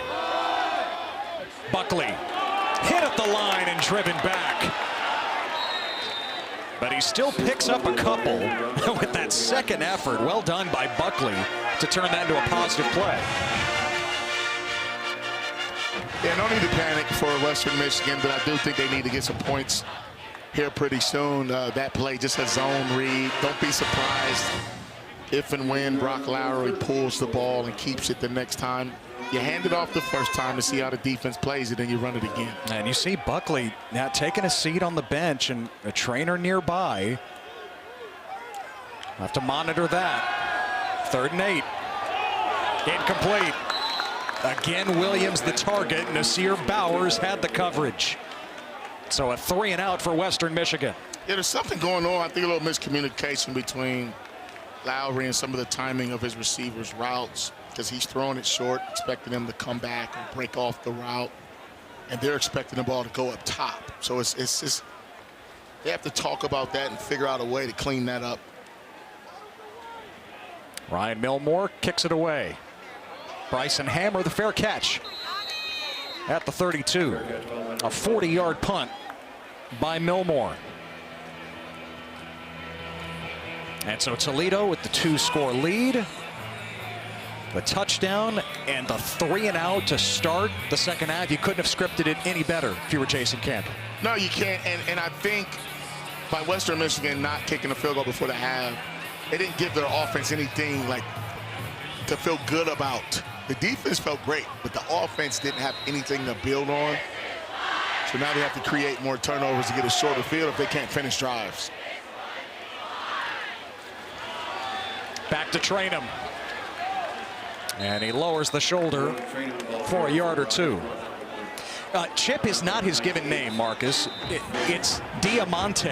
Timeout for an injury to a player of the defense. And that's Tate Halleck for Western Michigan. Media, timeout. The 7th-year senior, boy, just after Tucker and Fisher went down the previous drive, another leader on the Western Michigan defense is down.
Tate Halleck made his way into the injury tent for Western Michigan. Both the Broncos and Toledo have playmakers on the back end. Emmanuel McNeil-Warren might be Toledo's next NFL draft pick. Yeah, I think so. I mean, you look at the numbers. I mean, this young man is a very productive and disruptive guy. I mean, it's just numbers over the years and some of the things he did 2 years ago. 13 tackles against Western Michigan in his first start, forced fumble, interception.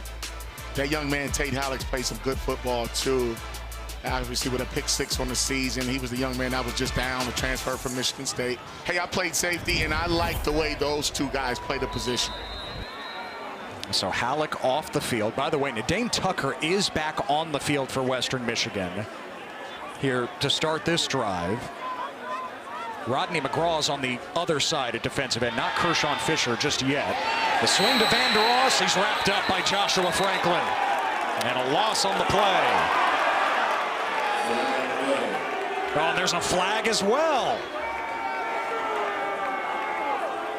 It's going to be an interesting call. I think they're going to talk about this one, but that was a great play there by Franklin, probably all the way up to the very end. He defeated the tight end, Jacob Peterson, on that block on the perimeter. If you throw this perimeter screen, you have to have good blocking. At this point right there, the play is pretty much over. Yeah.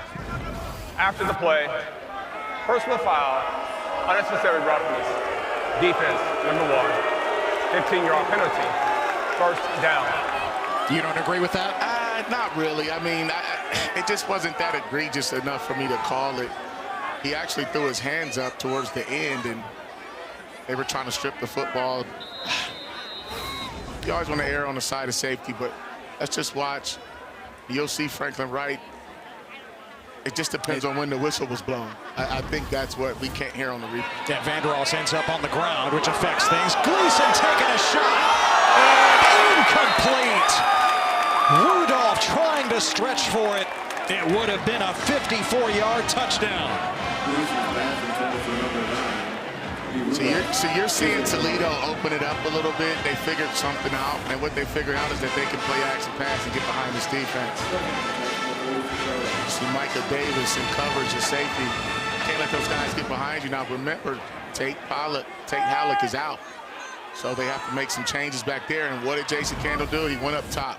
And by the way, Halleck is back on the field now for Western Michigan. Gleason trying to dump it off, and it's batted down. Looked like Mustafi Al-Gharawi got a hand up. Third down. You know, when these defensive linemen, they can't get to the quarterback, they're taught to put their hands up.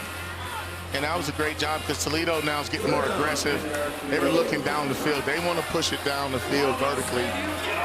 Nice job getting their hands up by that front four. So 3rd and 10 for Toledo. They're 4 of 10 on 3rd down today. Van der Ross, the motion man.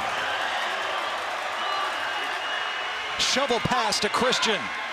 And Christian picks up only a couple. And it's 4th down, just trying to stumble through the line there. I like the call there because Western Michigan was in man-to-man with help over the top. But the defensive lineman just didn't fall for the shovel pass screen. But if you're Toledo, you don't have to take too many risks. You got a 2-score lead. Your defense hasn't given up any points. And now you just play the field position game. And remember, Kevin Boone Nelson muffed the punt inside his own 20 at the end of the first half. He awaits the kick from Duran. Clean catch this time. Boone Nelson on the return gets drilled. A 4-yard return after the 42-yard punt. Braden Alls, starting safety down there covering the punt. Yeah, you're going to start to see a lot of guys, a lot of starters on special teams throughout college football. Braden Alls, 6 foot, 196 pounds, man. I think he's going to end up playing on Sundays too at some point. He at least get a shot at camp, but you need guys like that on special teams. How do you operate with Brock Lowry right now, Marcus, if you're calling this Western Michigan offense? I think you go quick game, short pass, a little bit of quarterback run by design, and maybe some triple option elements. Lolo Montaelli with a nice run on 1st down, picking up 4. And listen, it's only 10-0. It just feels like it's so much more considering what Western Michigan has shown offensively or not shown to this point. Yeah, especially since this quarter has started. It's only been 3.5 minutes, 4 minutes gone by. But at the same time, you just know Toledo just feels like they have the momentum. And really, before the half, it looked like Western Michigan was the team that was on the move. As you see the yards per play. Lowry swings it. Montaelli hit immediately.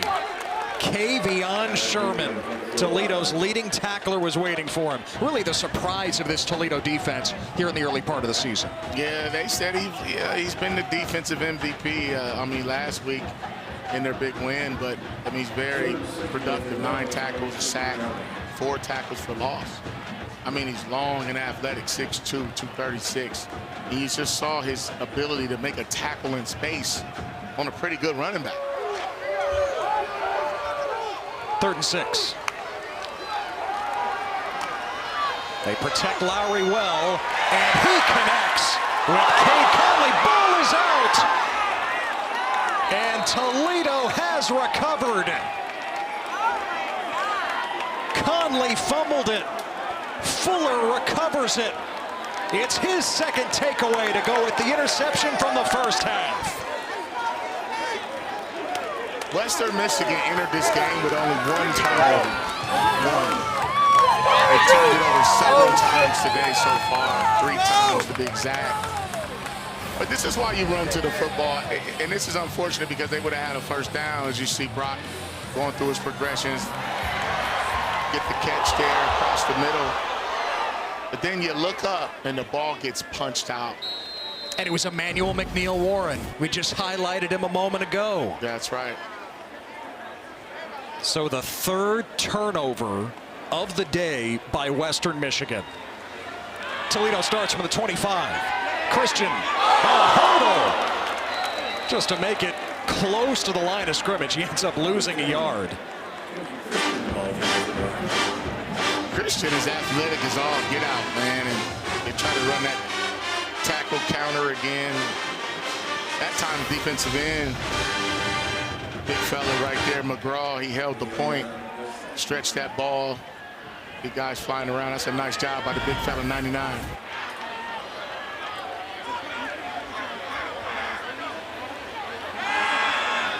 Gleason dumps it. Christian. And nice work after the catch by Christian. He's got a first down inside the 15. Gain of 12. And a snag concept to the boundary. You see that a lot where the running back goes out to the flats. The outside receiver runs a little spot route, and tight end takes a corner route. A nice play there. It's designed to beat man and zone coverage, and I really like that look to the boundary. Now Toledo right back in the red zone, and it's right back in the hands of Kenji Christian. Down to the 12. A couple of yards there. Toledo's not going to abandon that run game, though. I mean, they have thunder and lightning at running back. They're in control of this game. I thought time of possession was going to play a factor today, too, a little bit. As we went through our notes and some thoughts for the game, and I just feel like Toledo now has the momentum. They've lived in this area of the field, and if they don't turn it over, this game could be a lot more lopsided. Chip Trainum returns. And Trainum cut down after a gain of 3. It's 3rd down. Now, Toledo's been in the red zone 3 times today. It's resulted in a field goal, an interception, and an interception. Trying to convert here, 3rd and 5. I think if you're Jason Candle, you can do what you want here. You can run the football or you spread them out and hit a nice little quick short pass, expecting man-to-man coverage. That's why you see the 3 receivers bunched up, so they can run rub routes just in case it's man coverage. Gleason looked that way, back the other side for Trainum, who got bumped, and it's incomplete. John Peters was covering Trainum. 4th down, and Toledo trots out the field goal unit. You know, one thing is interesting, when you show improvement like something Western wanted to do defensively, is limit the explosives, right? So they did today. But the one that they gave up just may be the one you just said, Take a look at Dillon trying to knock this one in. Now Cunanan hit from 30 in the first half. This from 27. And no problem at all for the sophomore. Timeout. 13-0 Toledo as the Rockets do come up with points after the Western Michigan turnover.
Now a 13-0 lead for Toledo here in the MAC opener in Kalamazoo. Ted Emmerich, Marcus Ray, our entire crew. And for what it's worth, both Brady Jones and Brock Lowry were throwing passes, staying warm during the timeout. The question, Marcus, you brought it up near the end of the first half.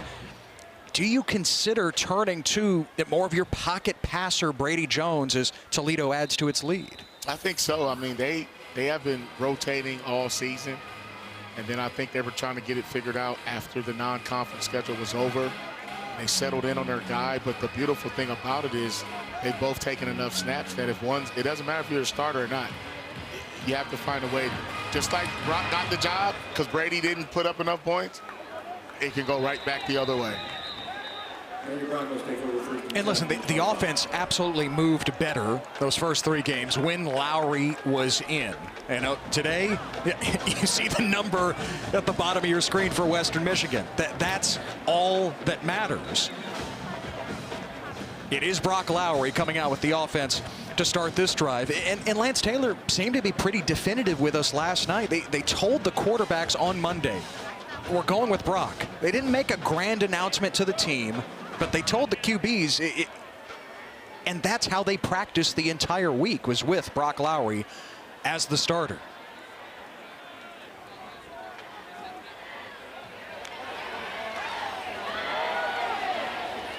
And Jalen Buckley carries for a couple. I mean, you'd rather not be in the position if you're Walt Bell, the offensive coordinator, Lance Taylor, the head coach, back and forth and back and forth. If you have two quarterbacks, you have none. You've said it. We've all said it. But it's just a tough situation right now because they're still trying to figure things out. Yeah, they are. And you could tell on the call he was a little frustrated. But, you know, when you go back to their first game, they had 5 explosives against Michigan State. Like, it's there. It's in their system and in their scheme. They just have to get to it. Lowry keeps, and Lowry going nowhere. It'll be 3rd and 8. Avery Dunn there defensively for Toledo. They had that scouted very well. You saw McNeil Warren, the safety 7. We showed you him earlier. Man, did he come up and run support there. So if quarterback run is a part of why Brock's in there, then that's what you're going to see, like you saw in that play right there. But now in an obvious passing situation, you have to be able to push it downfield. And Lowry is wrapped up, sacked. Malachi Davis has lived in the backfield today. Big Daddy Davis got that sack right before the half. And I tell you what, he was gesturing to the sideline. He's playing with his hair on fire. Nice twist and stun up front, confused that pass pro. Lance Taylor told us part of the reason Brady may have struggled, Brady Jones that is, the former starter, is that pass protection. Offensive line probably didn't help him as much, and they're not helping Brock either. Hammer on the return. Steps out of a tackle. Boy, Hammer dynamic in the return game. Takes it to midfield, a 37-yard punt and a 6-yard return. Yeah, Davis with a couple of sacks now. And Toledo defense rising to the occasion. They force another 3 and out.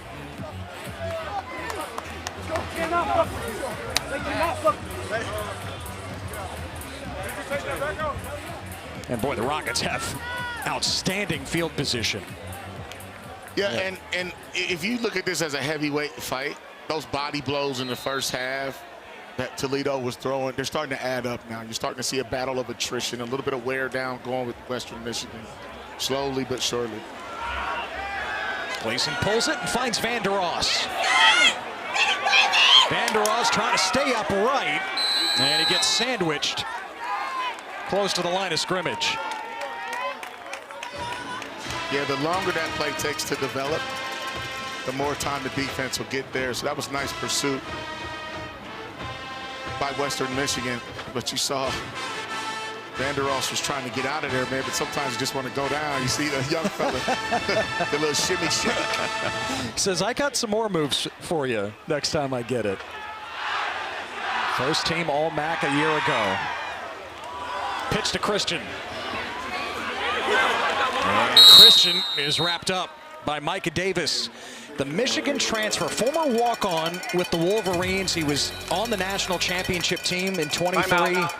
One injury to a player on defense. And another Western Michigan player is down on defense. This time it's Sefa Saipaia, who has stepped right in. Won a national title, 2 of them in fact at Ferris State, about 100 miles to the north. From Division II to the FBS. What a great player he's been early this season. Hopefully he's okay.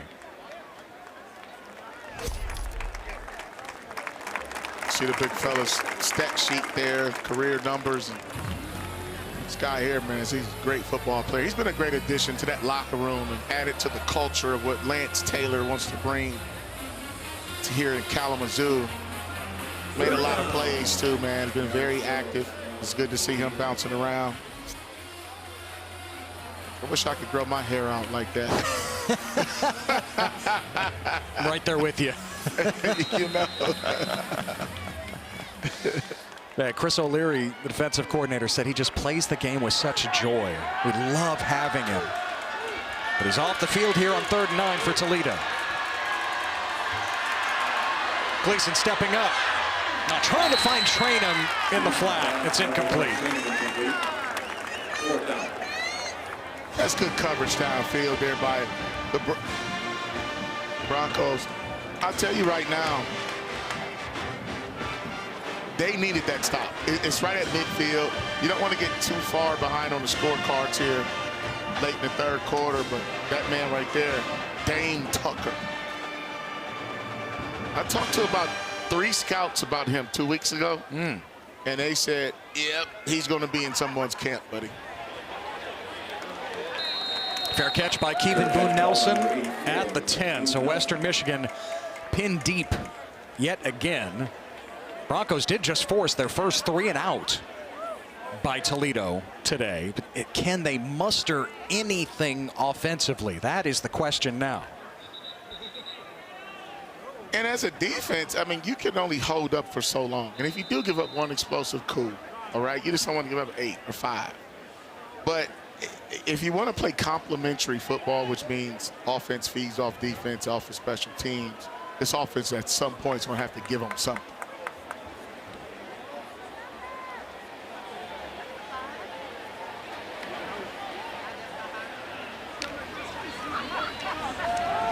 Devin Miles, the back to start the drive. Over the top to Williams. There's the explosive play. Across the 30-yard line and out of bounds. Give him 24. I like this play by design. You get the motion to start it off, a little misdirection. Play action has been same side play action too. And it looked like he was going to go across and end up running that corner route, that flood concept, 3-level flood. Low, middle, high. That was a great read there by the quarterback, Brock.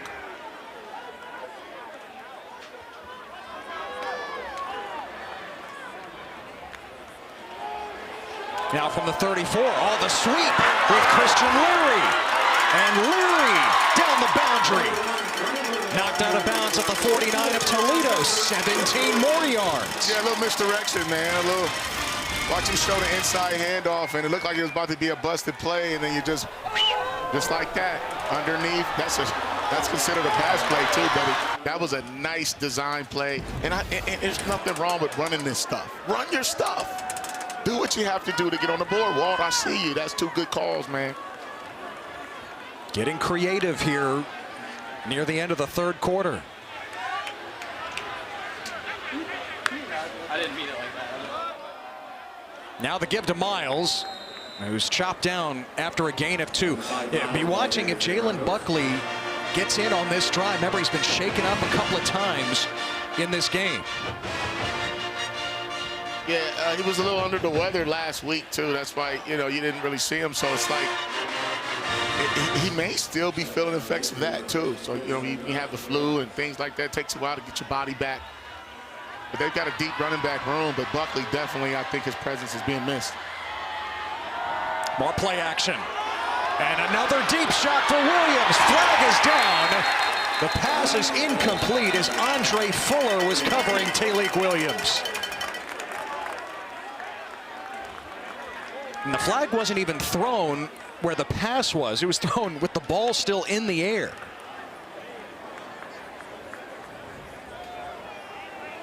Well, one of the things they're doing, too, because they had some problems with the pass protection, is they're keeping more guys in. Max protect. Pass interference. Defense, number 3. 15-yard penalty. 1st down. It's on Fuller, who was trying to keep up with Williams. Yeah, right here at the bottom of your screen, going to the right. At that point, he grabbed his shoulder. Correction. The ball will be placed at the spot of the foul. 1st down. And it's interesting because I didn't think he was beat enough to have to grab. Yeah. The panic can still set in. Unfortunately, if you're a DB, you know it well. That's the key. You were an All-American. Yeah. You knew how to keep your composure in a situation like that. Blitz off the edge. Lowry takes a shot and a leaping grab by Blake Bosma, the tight end. His first catch today. And Western Michigan's inside the 15 with a gain of 24. Big fella on the seam route here, right to the right of your screen. It's a good read.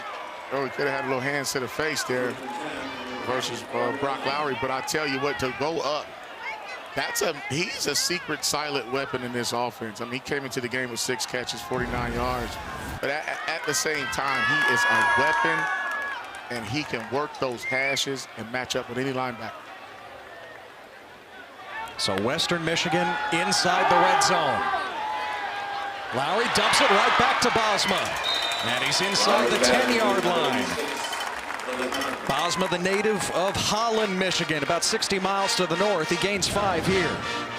And by the way, Jalen Buckley is on the field. A good sign for the Broncos. Remember, he was slow to get up a couple of times earlier in the game, and Toledo has held him in check so far. They load up the right side, trying to clear the way for Buckley, who picks up maybe a yard. That's a nice job there by that offensive line getting a push. They still can get a first down here. I actually think it's 4-down territory myself, so I'm trying to get 3 or 4 or 2 on this one because you just haven't had these type of drives all night. You got to get points while you can.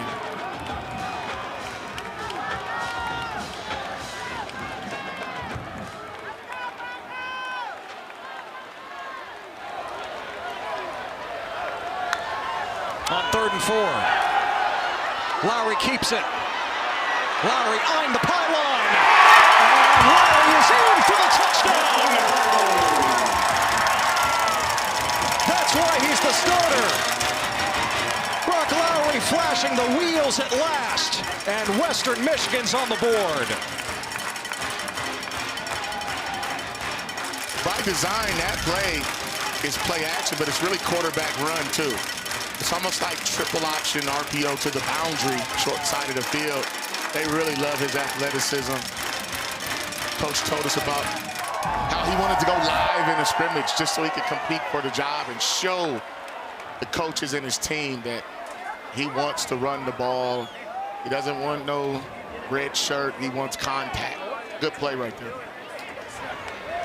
And Palmer Domski with a doink-ski on the extra point.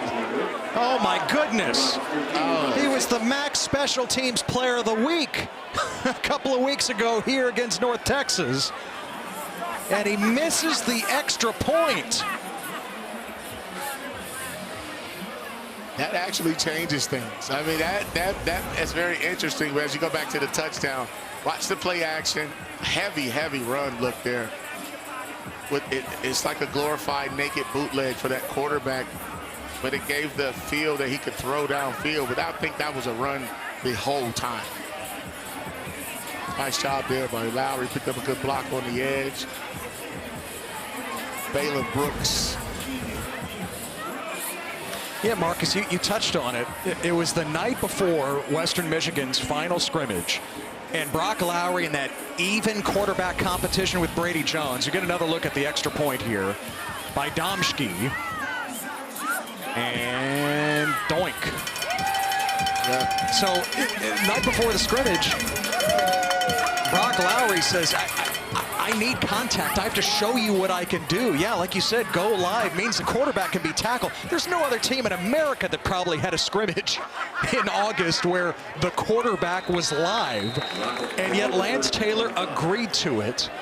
And he was running over linebackers in that scrimmage. They still went with Brady Jones because they felt like he was the more consistent player through camp.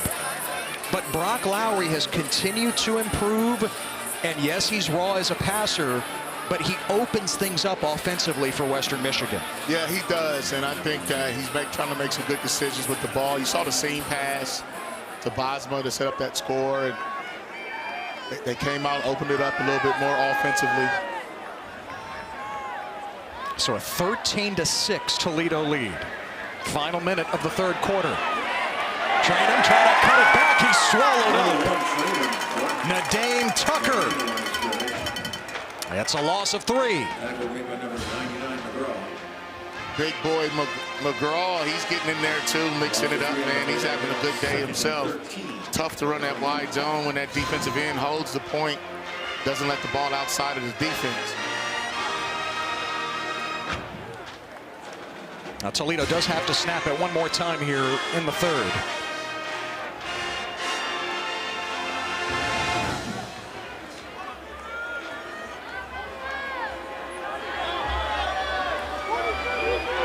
Maybe some confusion here. Oh, the play clock is run out, and the flag is out. I wonder if Tucker Gleason didn't realize that he had to snap it. Timeout. Toledo. So their first charge timeout of the second half. Yeah, this will be a 30-second timeout. Yeah, so the flag was out, but they do grant the timeout just in time. Game clock operator, please reset the game clock to 3 seconds. Yeah, and you hate to burn a timeout in that situation. This poor clock management or just not being on the same page. Thank you. Obviously, you're welcome. Jason Kendall actually realized it. You see, he has a lot to say to a lot of people in that huddle. He didn't like that at all. Candle became Toledo's all-time winningest coach a couple of weeks ago, passing Gary Pinkel. High hopes this year, certainly. There's a reason the coaches in the MAC picked Toledo to win the league. They're in a fight today here in Kalamazoo to open up conference play. Final play of the third. And Trainum picks his way close to the 25. It'll be 3rd down and 11 when we start the 4th. Now put the 4 fingers in the air. 13-6 Toledo in front here in the MAC opener of the 3rd quarter.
The conference opener for Toledo and Western Michigan. 3rd and 11 for Toledo as we start the 4th quarter. Ted Emmerich, Marcus Ray, our entire crew.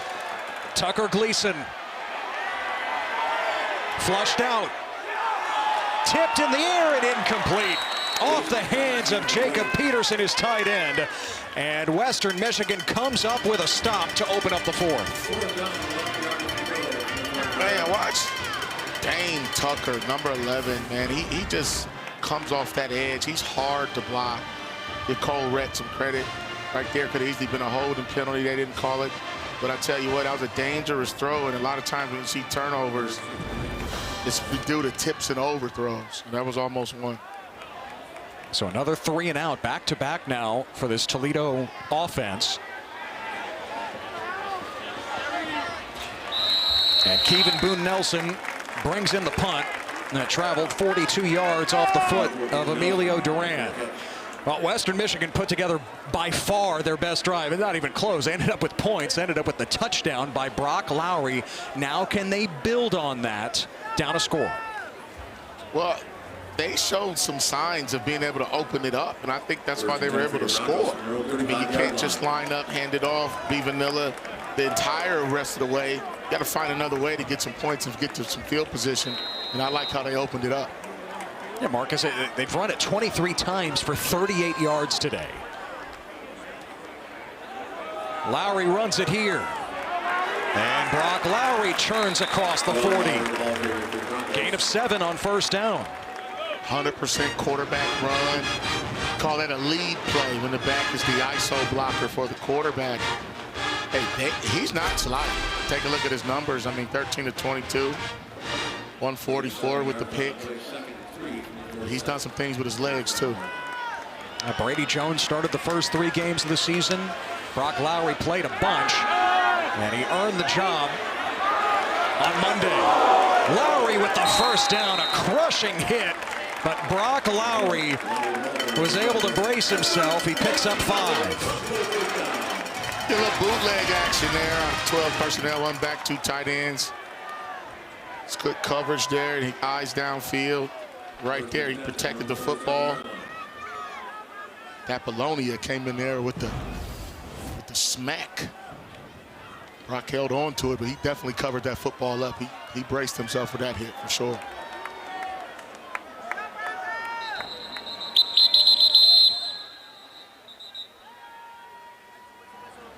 Previous play is under further review for possible targeting. Oh, man.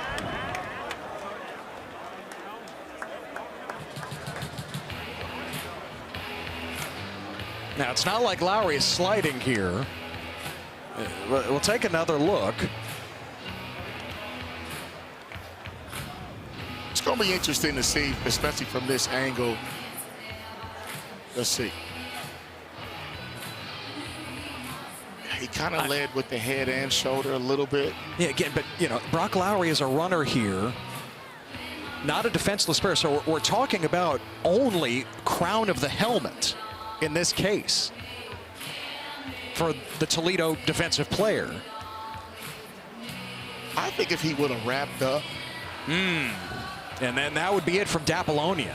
Yeah. I mean, that's the key. You're talking about that area right on the top of the helmet. That from that last angle, man, I think he did the helmet. It was helmet to helmet for sure. He led with the helmet. I just don't know if there is enough to apply it here. Yeah. Again, clear and obvious. That's what's in the rule book. And because Lowry, it's not like Lowry's sliding. After review, here we go. There is no targeting foul on the play. Yes, there's helmet-to-helmet contact, but that doesn't equal targeting in this case. Right. There's a targeting criteria: forcible contact, head, neck, of defenseless, forcible hit by helmet crown. And I don't think he got him with the crown. Based on a number of angles that we got, don't believe there was enough. So Apollonia stays out there, which is big for Toledo. Play action for Lowry. And he throws it away. Again, Malachi Davis bearing down on him. Those 2-man deep route concepts are hard to execute if the defense doesn't bite on the play action. It's good eye discipline on the back end by Toledo.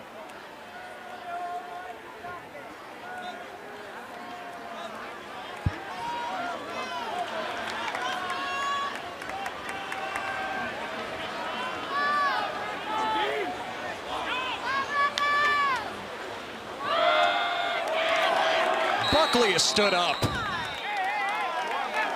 Boy, you almost wonder if Lowry should have kept it there. It's a loss of 2. Let's go, Toledo! Let's go, Rockets! Martez Pointer didn't play last week with an injury. Was right there to meet Jalen Buckley. Yeah, the big fella, man. You know, I really like him on that interior. Plays with his hands, got a good first step. 6'4", 290. Checks a lot of boxes, man. He caused a fumble a couple weeks ago. Now it's 3rd and 12. Lowry to the sideline, batted down by Avery Smith. Smith was glued to Avion Chenault. One of the things you're seeing from this secondary from Toledo is that they get their hands on the football, and there's not a lot of separation.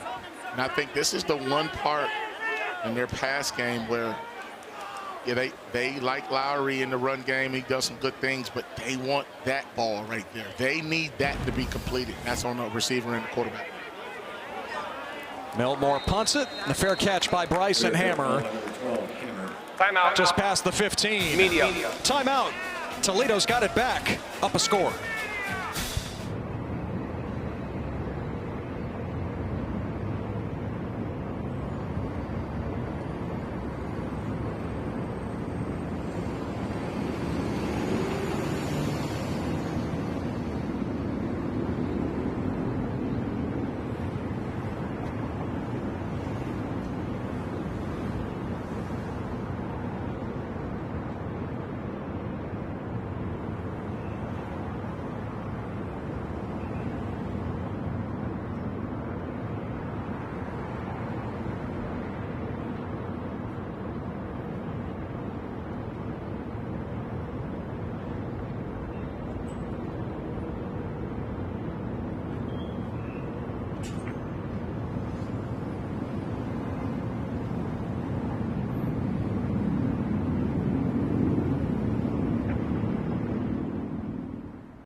Tonight, John Cena,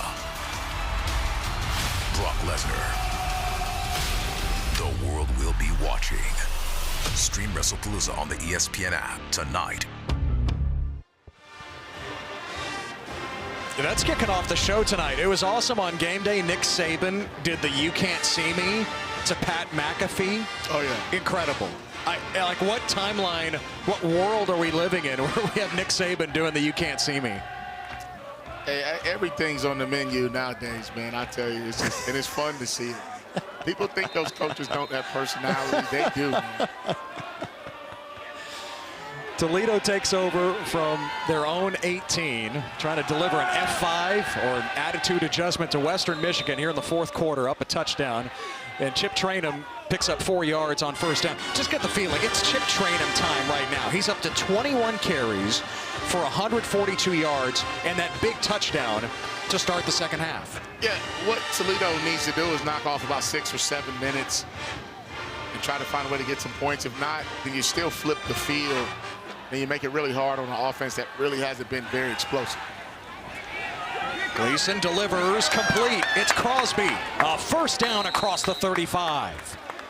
And Gleason has had a rough day. That was a nice throw on the move for 16. Yeah, that's a nice catch there by Crosby. And Gleason kept his eyes downfield, extended the play, got outside the pocket there. You'll see you don't want to lose contain. But they lost contain, and that's what bought him a half a second. This gives an opportunity for a turnover right there. You see young fella Franklin tried to knock the ball out.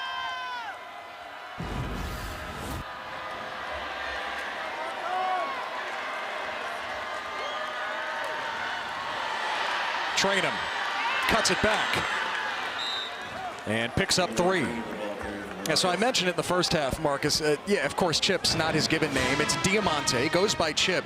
The nickname comes from his youth football days. A coach called him Blue Chip, and it was eventually just shortened to Chip.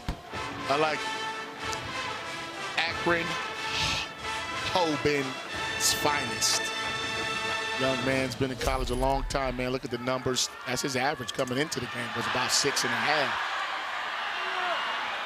Gleason pulls it. Got out of the grasp of Tucker, and Gleason tumbles to the 47. Nice gain on the play. Could have been dropped behind the line. Every now and then you have to show them that, to test the defense to see if they're disciplined. Because quarterbacks don't always pull that, and you wouldn't expect that from Gleason too often. That time there, he pulled that. Everyone had eyes on training. Third down's been an issue since halftime for Toledo. They need a yard, and Trainum gives them more than that into Western Michigan territory. Ground and pound. That's what Toledo wanted to do coming in here. And this was a heavyweight street fight. And it's getting extremely physical in between those tackles. That's a good tackle there. Yeah, that was a big hit by Jaden Davis. Now a fresh set of downs with 9.5 to go. Gleason is dumped. A huge loss on the play. Ball might be out.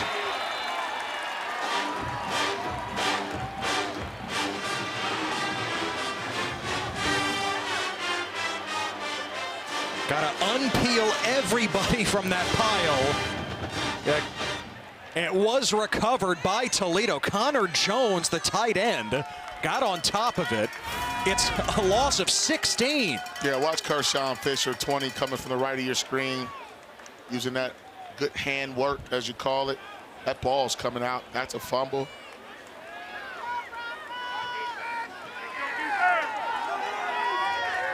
Boy, I think that ball did come out, but in any event, Connor Jones did recover it for Toledo. Let's see if it comes out right there. Yeah, it comes out. That's a good camera angle.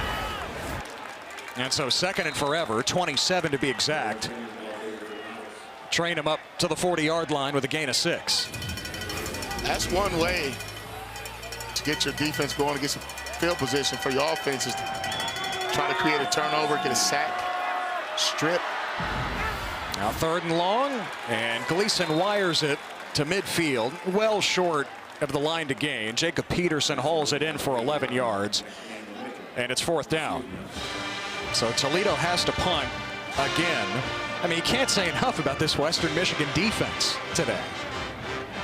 No, I think they've done a fine job. I mean, Trainum's having his way, but for the most part, the Toledo offense was very explosive coming in. #1 in the conference in scoring, offense, total yards, all the above. But at the same time, Western has held their own, being that they come here giving up 33, 31 points a game. Now, Toledo, one of 32 teams in the FBS, scoring 40 a game the first 3 weeks, and being limited so far. Kevin Boone Nelson got to pass the 15, so 7.5 to go. Timeout. Western Michigan's offense has shown some life with Brock Lowry. Can they deliver now? Down a touchdown.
Action rolls on to week 5 next week. And Marcus, you will be in Mount Pleasant for the start of the Michigan MAC Trophy Series this year, Eastern Michigan and Central Michigan.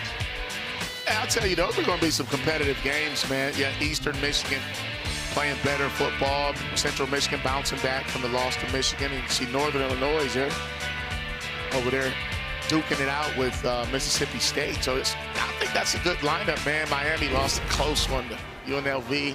Scored a lot of points, you know, so those games can go either way. And that's why styles make fights. And even this game, people had Toledo, oh, they're going to run away with it. Yeah, hold on 1 second.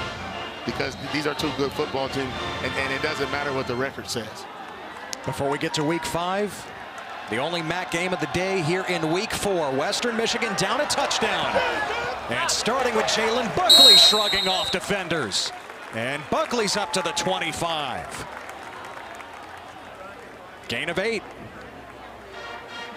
That's a good run on that outside zone play. He picked up some great blocking. I like that formation, too, those tight ends and that diamond look. You get a lot of misdirection as you see what's happened so far. Total offense and the points and what's been going on. So Toledo's lived on the other side of the 50. That's what jumps out. It was a 3-0 Toledo lead at the half. Lowry snaking for the first down to the 30-yard line and 5 yards. I mean, Western Michigan has scored 4 touchdowns in 4 games this year, 4 total. Brock Lowry has accounted for all 4 of them. And now he's trying to come through in the biggest moment yet. Yeah, I think this drive here, man, is very key. That was a good design quarterback run. They have to stay out of long yardage though. Lowry stepping up, hit as he threw it, and it's dropped by Chenault. The true freshman who the coaches rave about could not reel it in. Well, the ball hit him in a bad spot, Ted, right in the hands. And you have to make that catch, especially when you're one of their favorite targets and top receivers, Avion Chenault. He just didn't look at him. Ran a good route. Just couldn't hold on to it. And Eshawn Carter had the pressure. This time, Chenault brings it in. And he steps out of bounds at the 36. I like that. They went right back to him. Yeah. Make sure that, you know, you're still our guy, make the play. And I think they're starting to see some soft coverage on that side of the field there by Avery Smith. 3rd and 3 for Western Michigan.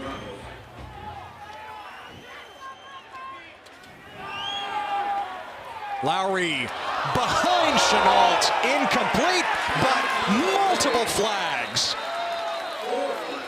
4 of them. Braden Alls was in coverage. He's saying, me? Really? Boy, the other question here, was that pass tipped?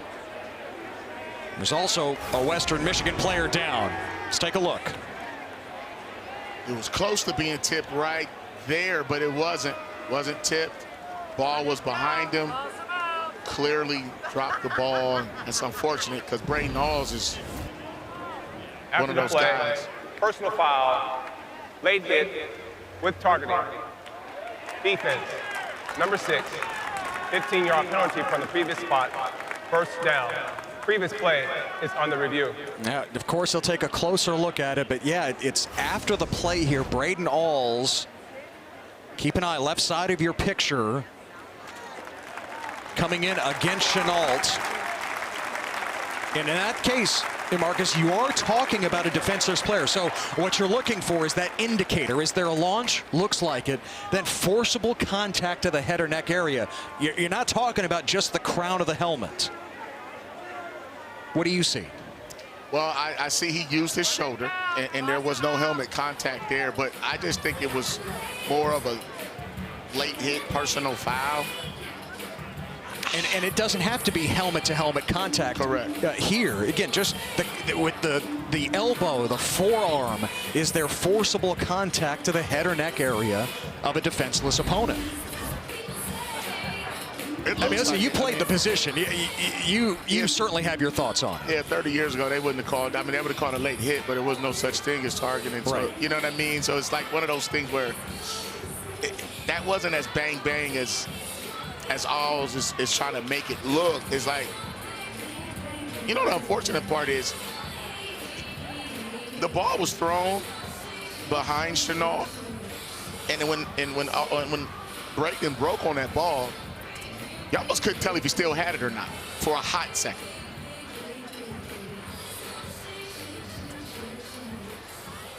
And it's so tough.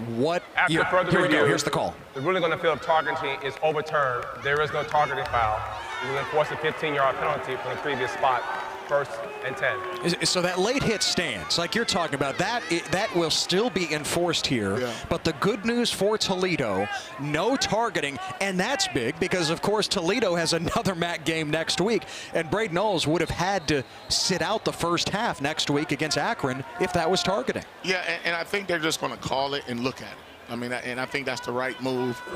I didn't think it was that egregious in the targeting department, but it definitely was a personal foul. So Western Michigan, with the penalty, has a first down at the Toledo 48. Under 6 to play. Down a touchdown here in the conference opener against the preseason pick to win the league, Toledo. Lowry carries it down to the 41. 7 more yards for the quarterback. Yeah, I think they like that play where you spread them out a little bit.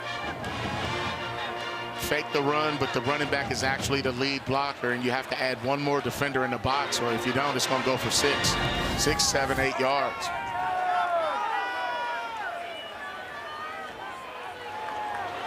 Monteelli's the back. He throws the block for Lowry, who's got a first down inside the 35. 8 yards this time.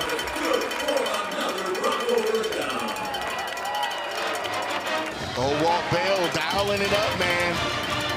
You know, he had that iron jaw when we was on that call where he just wanted to get after it. Didn't want to say too much. He was just, and you know, but he got something cooking with that single wing quarterback run. Now Lowry connects with Williams. Down to the 26, a gain of 7. Boy, Western Michigan is clicking now. Yeah, they're basically going with the pre-snap short game pass to the boundary, the short side of the field, or the quarterback run. If Toledo's going to keep 2 safeties high like that, and nobody accounts for the quarterback, then they have one more in the box. Buckley back on the field. Buckley backing his way to the 24. Gain of a couple, 3rd and short. Western Michigan actually, you know, the way they're built offensively, they have a big offensive line. They got some youth up there, but so you don't want to get into too much drop back. They've done better on 3rd down too, as you see. And Lowry muscles ahead for the first down. The Broncos are in the red zone with under 4 minutes to play.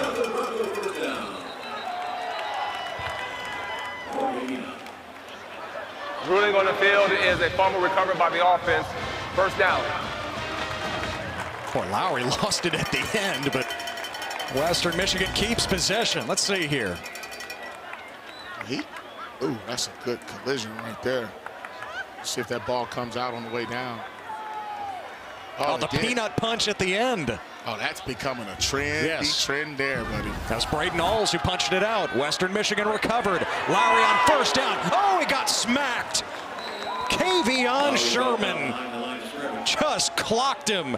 Martez Pointer there as well. Loss of 4.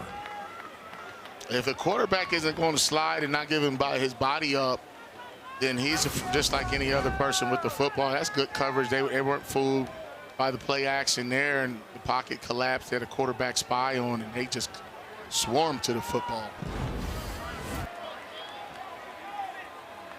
So the Broncos behind the sticks now with 3 to play.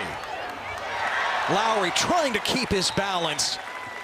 He slithers ahead to the 16, a gain of 8 to set up a better third down situation. The Q run, man, old school single wing, lets the quarterback go. Because it's really a glorified situation, glorified Wildcat situation with, based on what Brock Lowry can do with the football in his hand and with his leg, and he's tougher than nails. He's taking a licking and kept on ticking. I see you, Walt. Lowry's carried it 16 times for 45 yards. 2 plays here for a first down. They take the shot to the end zone. For Chenault, it's incomplete.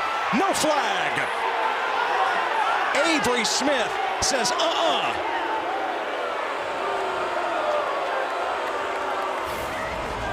think Avery Smith knew that was coming, that the shot ball was coming. He had great coverage there. He got inside leverage. I don't know about that grab at the end there, but he was in phase. And he has just as much right to that football as Chenault. You think the flag should have been thrown? No. No, sir. That is definitely a DB talking. Go ask a Western Michigan fan right outside the booth. But now it's 4th and 7 with 2:16 to go. And a timeout. Timeout, Western Michigan. That is their first charge timeout of the second half. This will be a 30-second timeout. We'll step aside. Timeout. Media. Feels like the game is at stake after this.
It's been a cage match here in Kalamazoo, and Western Michigan now faces 4th and 7 with 2:16 to go. What are you looking for? I'm looking for the man on our screen, Blake Bosma, to possibly be the #1 option on this. He'll be inside at the tight end position, but he's flexed out. I think he's going to work some type of mid-level route right behind the linebackers in between the hashes.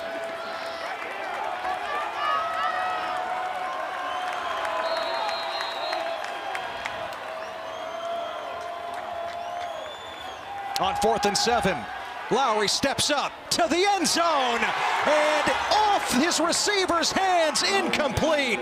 Balin Brooks was covered by Andre Fuller, and the Broncos turn it over on downs. Yeah, right there, you got the double post with the wheel. That's what that's called when the inside guy runs the deep. And that was just a nice job of Toledo passing off those routes. Bosma was designed, if you see, McNeil Warren was out of the middle because of Bosma, which opened up that lane. That ball was catchable. But the one thing about Toledo's defensive backs that I've really been impressed with, they get their hands on the football. They're knocking balls down. They're in phase. They haven't been perfect, no. Have they had some penalties in there? Yeah, but at the same time, they are stuck like glue to these receivers. Andre Fuller on one side, Avery Smith on the other. They have both had huge days, just like Chip Trainum has had a huge day offensively. He stopped at the line of scrimmage, and we hit the 2-minute timeout. This is the 2-minute timeout. Western Michigan does have 2 timeouts remaining, but time is running out here in Kalamazoo.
The College Football Playoff begins December 19th and concludes with the National Championship January 19th on ESPN.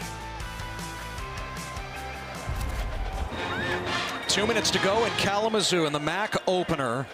Jason Candle's team up 13-6 here against Western Michigan and trying to put this game to bed.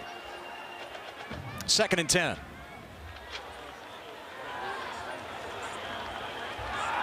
Back to Trainum. And Western Michigan there to wait for him. Tate Halleck meeting him in the hole. Loss of a couple. Western Michigan. That is a second charge timeout of the second half. This will be a 30-second timeout. And so the Broncos have 1 remaining here. 3rd and 12 now for Toledo. Well, Toledo wants to try to get out of here with a situation where they don't lose too many yards so they can possibly punt the ball. I don't think they're going to throw it here. They may, but at the same time, you want Western Michigan to burn all of those timeouts. Oh, we take a trip around the MAC here today. And what a game earlier on ESPNU. Miami of Ohio in a fun non-conference matchup against Dan Mullen and UNLV. And UNLV comes up with a 41-38 win in a shootout. Yeah, Ball State still trying to claw it out. Northern actually had the lead at Mississippi State. At one point, Eastern Michigan playing a little better offensively. It'll be interesting, man. Look at Gardner Webb gave Ohio a little smoke, huh? Yeah. Ohio beat West Virginia a couple of weeks back. 3rd and 12. Gleason will throw, or will he? Doesn't want to step out of bounds, does he? Is he taken down inbounds? Of course, well short of the first down marker. And like you said, Marcus, they'd love Western Michigan to have to burn that final timeout. He's out of bounds, 1:46 to go. Yeah, I don't know here. Gleason has to, well, even an incomplete pass. I think he tried to stay in bounds, but he stepped out. He tried to stay in bounds, though. So you see he didn't want to throw the ball to stop the clock either. Man, the clock did stop at 1:46, so injecting just a little more life into Western Michigan here as Duran sends it away. And the fair catch by Boone Nelson in Toledo territory. Just a 31-yard punt by Duran. So Western Michigan still has a chance. 1:40 to go and one timeout left. With great field position. I know Jason Candle did not like that series offensively or special teams. Put their defense in a predicament. That is an eternity. 1:40 on the clock and one timeout from right there. This is a moment that Brock Lowry probably dreamed of growing up in Canfield, Ohio. Former three-star recruit, started his career at Indiana, making his first career start today. Eluding the rush, and Lowry throws it away to start this drive. Good coverage there by the Rockets defense. And if you're Toledo, this is what you want Brock to do. I mean, you want him to drop back and try to find someone. Pass rushers love it. Malachi Davis has a couple of sacks. Pointer's trying to get back there. So they got some guys, Sherman and Dunn. They're going to start sending these guys. But I noticed on that last one, there was a quarterback spy.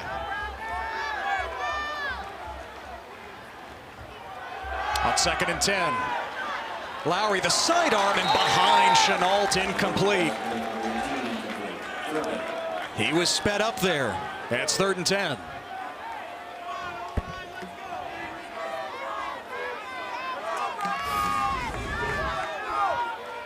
No one's open. And here's the thing. You have that much grass, sometimes you just settle down. Sit down. If it's zone coverage, you sit down. If it's man, you keep running. But I think Chenault had a chance to stop and catch that football. Now 3rd and 10. Toledo brings pressure off the edge, and Lowry's pass is incomplete. Andre Fuller trying to close the door right there with his 2nd pick today. That was a good call defensively by Vince Karras because he recognized in this formation. Oh, that was close.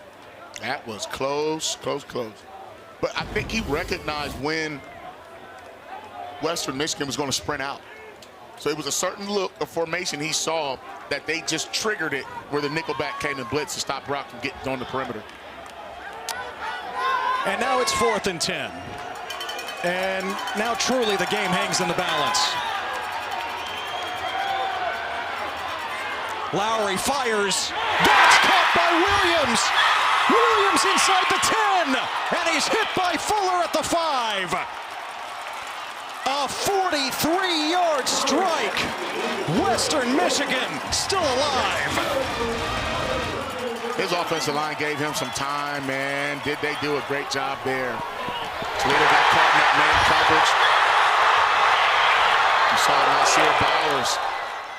Those guys were out of position there. That's a good throw and catch. Probably the best ball of the day from Brock Lowry. On 1st and goal, it's Lowry. And he dives to the 2.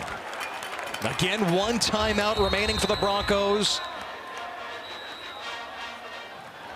I was a little surprised they didn't run the ball that last set of 4 downs.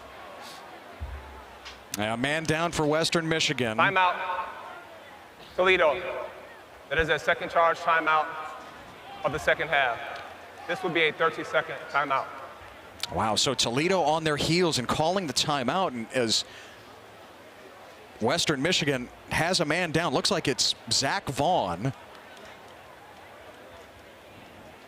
who's playing a little more at tackle.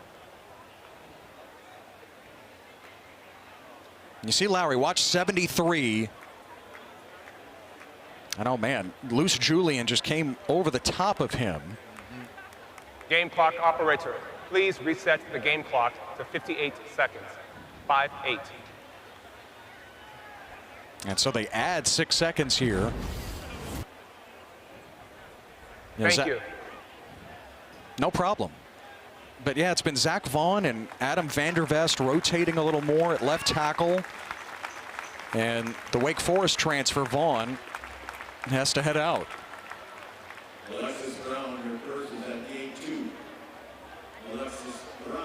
Boy, you tell Lance Taylor before the game, you're going to be in this situation, final minute, you're on the doorstep, chance to tie the game.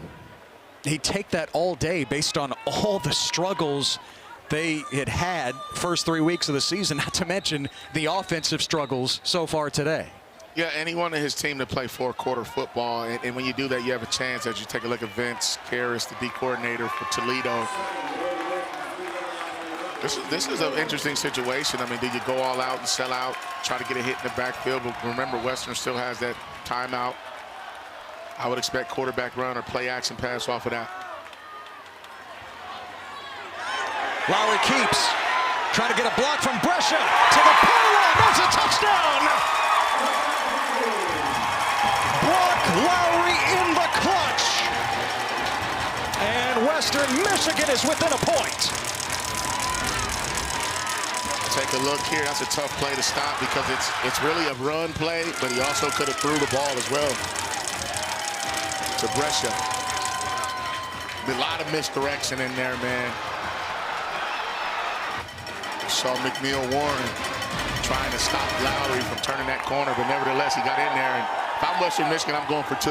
I am. I wouldn't go to overtime. I was just about to ask you, considering they lost in overtime to North Texas a couple of weeks ago, and just considering the tenor of this game. Timeout, Western Michigan. That is their third and final charge timeout of the second half. This will be a 30-second timeout.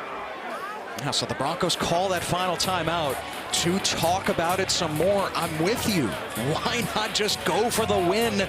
I mean, the lead at the very least with 52 seconds to go in this situation. Because I wouldn't put Trainum and those guys, Gleason. I'm not putting you back out there. You know what I would do if I'm looking at Walt? If I was on that headset, I would just say, run the same play. And also remember, Palmer Domsky missed an extra point earlier in the half. That might also be part of the consideration. That's exactly right. That's a great point. Special teams hasn't really done these Broncos any favors when you think about the drop punt, missed extra point. But right here, I take the momentum. I'm running my quarterback. This is a very interesting call right here. What are you going to do? For the lead. Lowry on the move again. He's in for 2. It is Brock Lowry's world in Kalamazoo. I don't want to say I was right, Ted, but that was the same exact play out of a different formation. That's the play. Got a little misdirection off the jet sweep. You get your lead blocker. You can give it to your quarterback with the hot hand with the misdirection. I was thinking run the same play. Because it works. And if they run it again, it'll work. Because watch, by design, that motion is designed to tell everybody what the coverage is. It's man-to-man. You got 2 guys chasing the same person. That was miscommunication on the back end. One more time, if we can see that. That was miscommunication by Toledo. You'll see 2 defensive backs running left with the motion. And one of them was supposed to stay home and account for Lowry. That was the same play he scored the touchdown on out of a different formation, and that's why, I don't know, Matt. Do you think Walt Bell was on this headset when I said run this? Or were you calling plays? Hey, I'll tell you. Because when great minds think alike. I'm telling you, man, and the way they scored off of it, it's like, I'm quite sure Lance Taylor said, let's run the same thing from a different formation. Yeah. And let's make them think. This time, send someone in motion.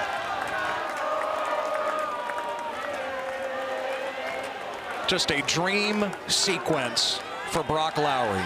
As difficult as it has been in his first career start, coming to life here in the second half. Still 50 seconds. And on the return, Trayvon Rudolph. Former all-conference return man at Northern Illinois, tripped up just past the 30. Well, how did it look in the booth? Walt Bell calling that play, the two-point conversion.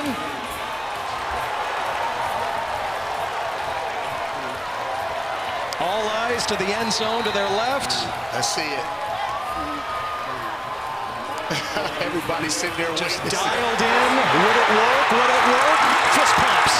Yes, it did work. And Western Michigan has the lead with 45 seconds remaining. Toledo does have one timeout left. And remember, the clock stops with first downs here in the final 2 minutes. Gleason is ripped down. Ball comes out. Looks like it was recovered by Anthony Boswell, the center. That was a great job of pursuing the quarterback. By that defensive line, they rushed upfield, collapsed that pocket. Timeout, Toledo. That is their third and final charge timeout of the second half. This will be a 13-second timeout. Game clock operator, please set the game clock to 36 seconds. 3-6. So they add 2 seconds here.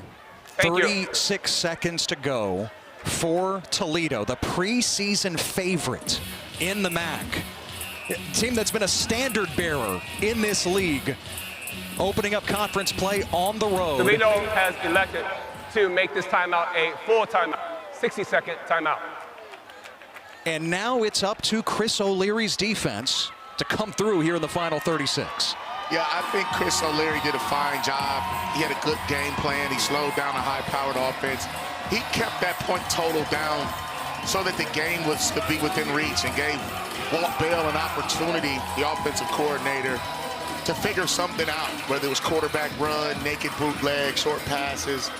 But if this game was lopsided, that man right there did a fine job of making sure it was only a 1 or 2 score game that was within reach. A first-year defensive coordinator, always been a position coach, and O'Leary and his defense have authored a masterpiece so far today against this Toledo offense. Can they finish it off? Gleason completes it to Peterson, out of bounds, clock stops, 30 seconds at the 36-yard line. Third down. Yeah, they're going to a version of a prevent defense. They're going to play awfully soft. Toledo needs to throw the ball to the sideline, stop the clock. Right now, Western's trying to take away anything vertical with a 3-high safety look. Again, Toledo out of timeouts. Free rusher, and Gleason has to throw it away. Nadame Tucker breathing down his neck. Yeah, there was a breakdown in pass protection there for Toledo. They didn't account for him off the edge.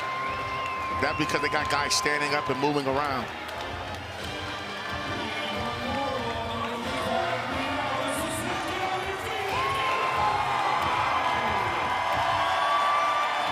For what it's worth, the target line for Toledo would be the 37. Dylan Kunanen's career long is 54 yards, but it's 4th and 7.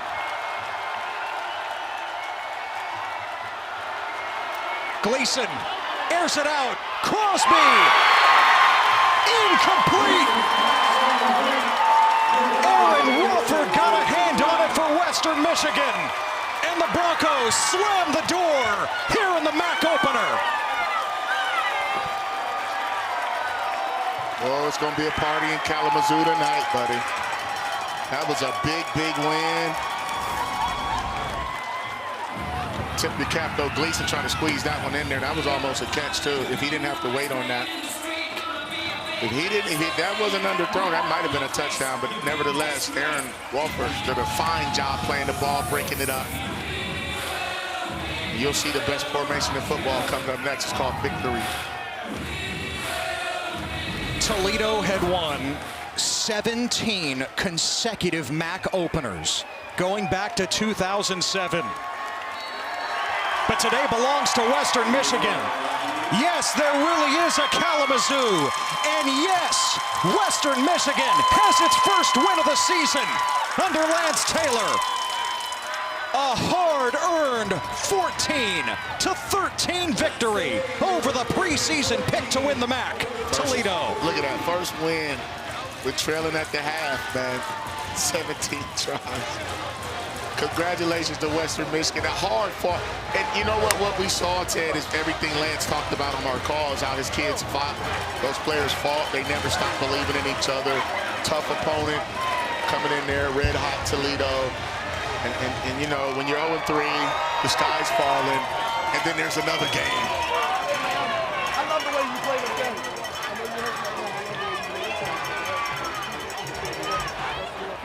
After playing that rugged schedule the first 3 weeks, Lance Taylor just wanted to erase everything on the board, start over. He named his starter at quarterback in Brock Lowry after the competition continued from camp into the early part of the season. And when it mattered most, Brock Lowry moved that offense down the field, and Lowry's 2 rushing touchdowns and the 2-point conversion, plus the work of the defense. That's the difference. Yeah, I think this was a complete team win, and the lower the score, the more Western Michigan, it was in their favor. And this was a street fight. And you know what? They went toe-to-toe with a pretty good Toledo team and came out on top, man. I just was impressed with the turnovers early in the red zone. I think that was the biggest key, is they got those 2 turnovers early. And I think it took some of the wind out of Toledo's sails offensively. Toledo's able to score 2 touchdowns, even 2 more field goals. It's been a different game. Great feeling, bro. It's a great feeling. God is good. It's a great feeling, man. God is good. I imagine it is a great feeling for Western Michigan. Man, I almost forgot how I feel. Tough pills to swallow against a couple of Big Ten opponents in Michigan State and Illinois. The overtime loss here 2 weeks ago against North Texas. But now to start MAC play 1-0 and against the favorite in this league coming into the year. Wow. The new season, conference play is here, and it's tough to win on the road. You got to have that TNT, toughness and talent to win close games and win on the road, man. It's going to be an interesting MAC season as the favorite gets popped in this first one, man. How about Lance Taylor conducting the band? He might never come off that platform.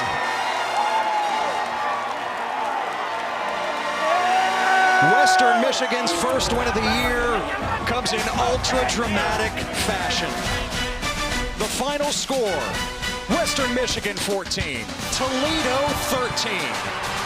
Appreciate you joining us. For Marcus Ray and our entire outstanding crew, this is Ted Emmerich saying so long from Kalamazoo. It's going to be a long night in Kalamazoo tonight. They'll never forget this.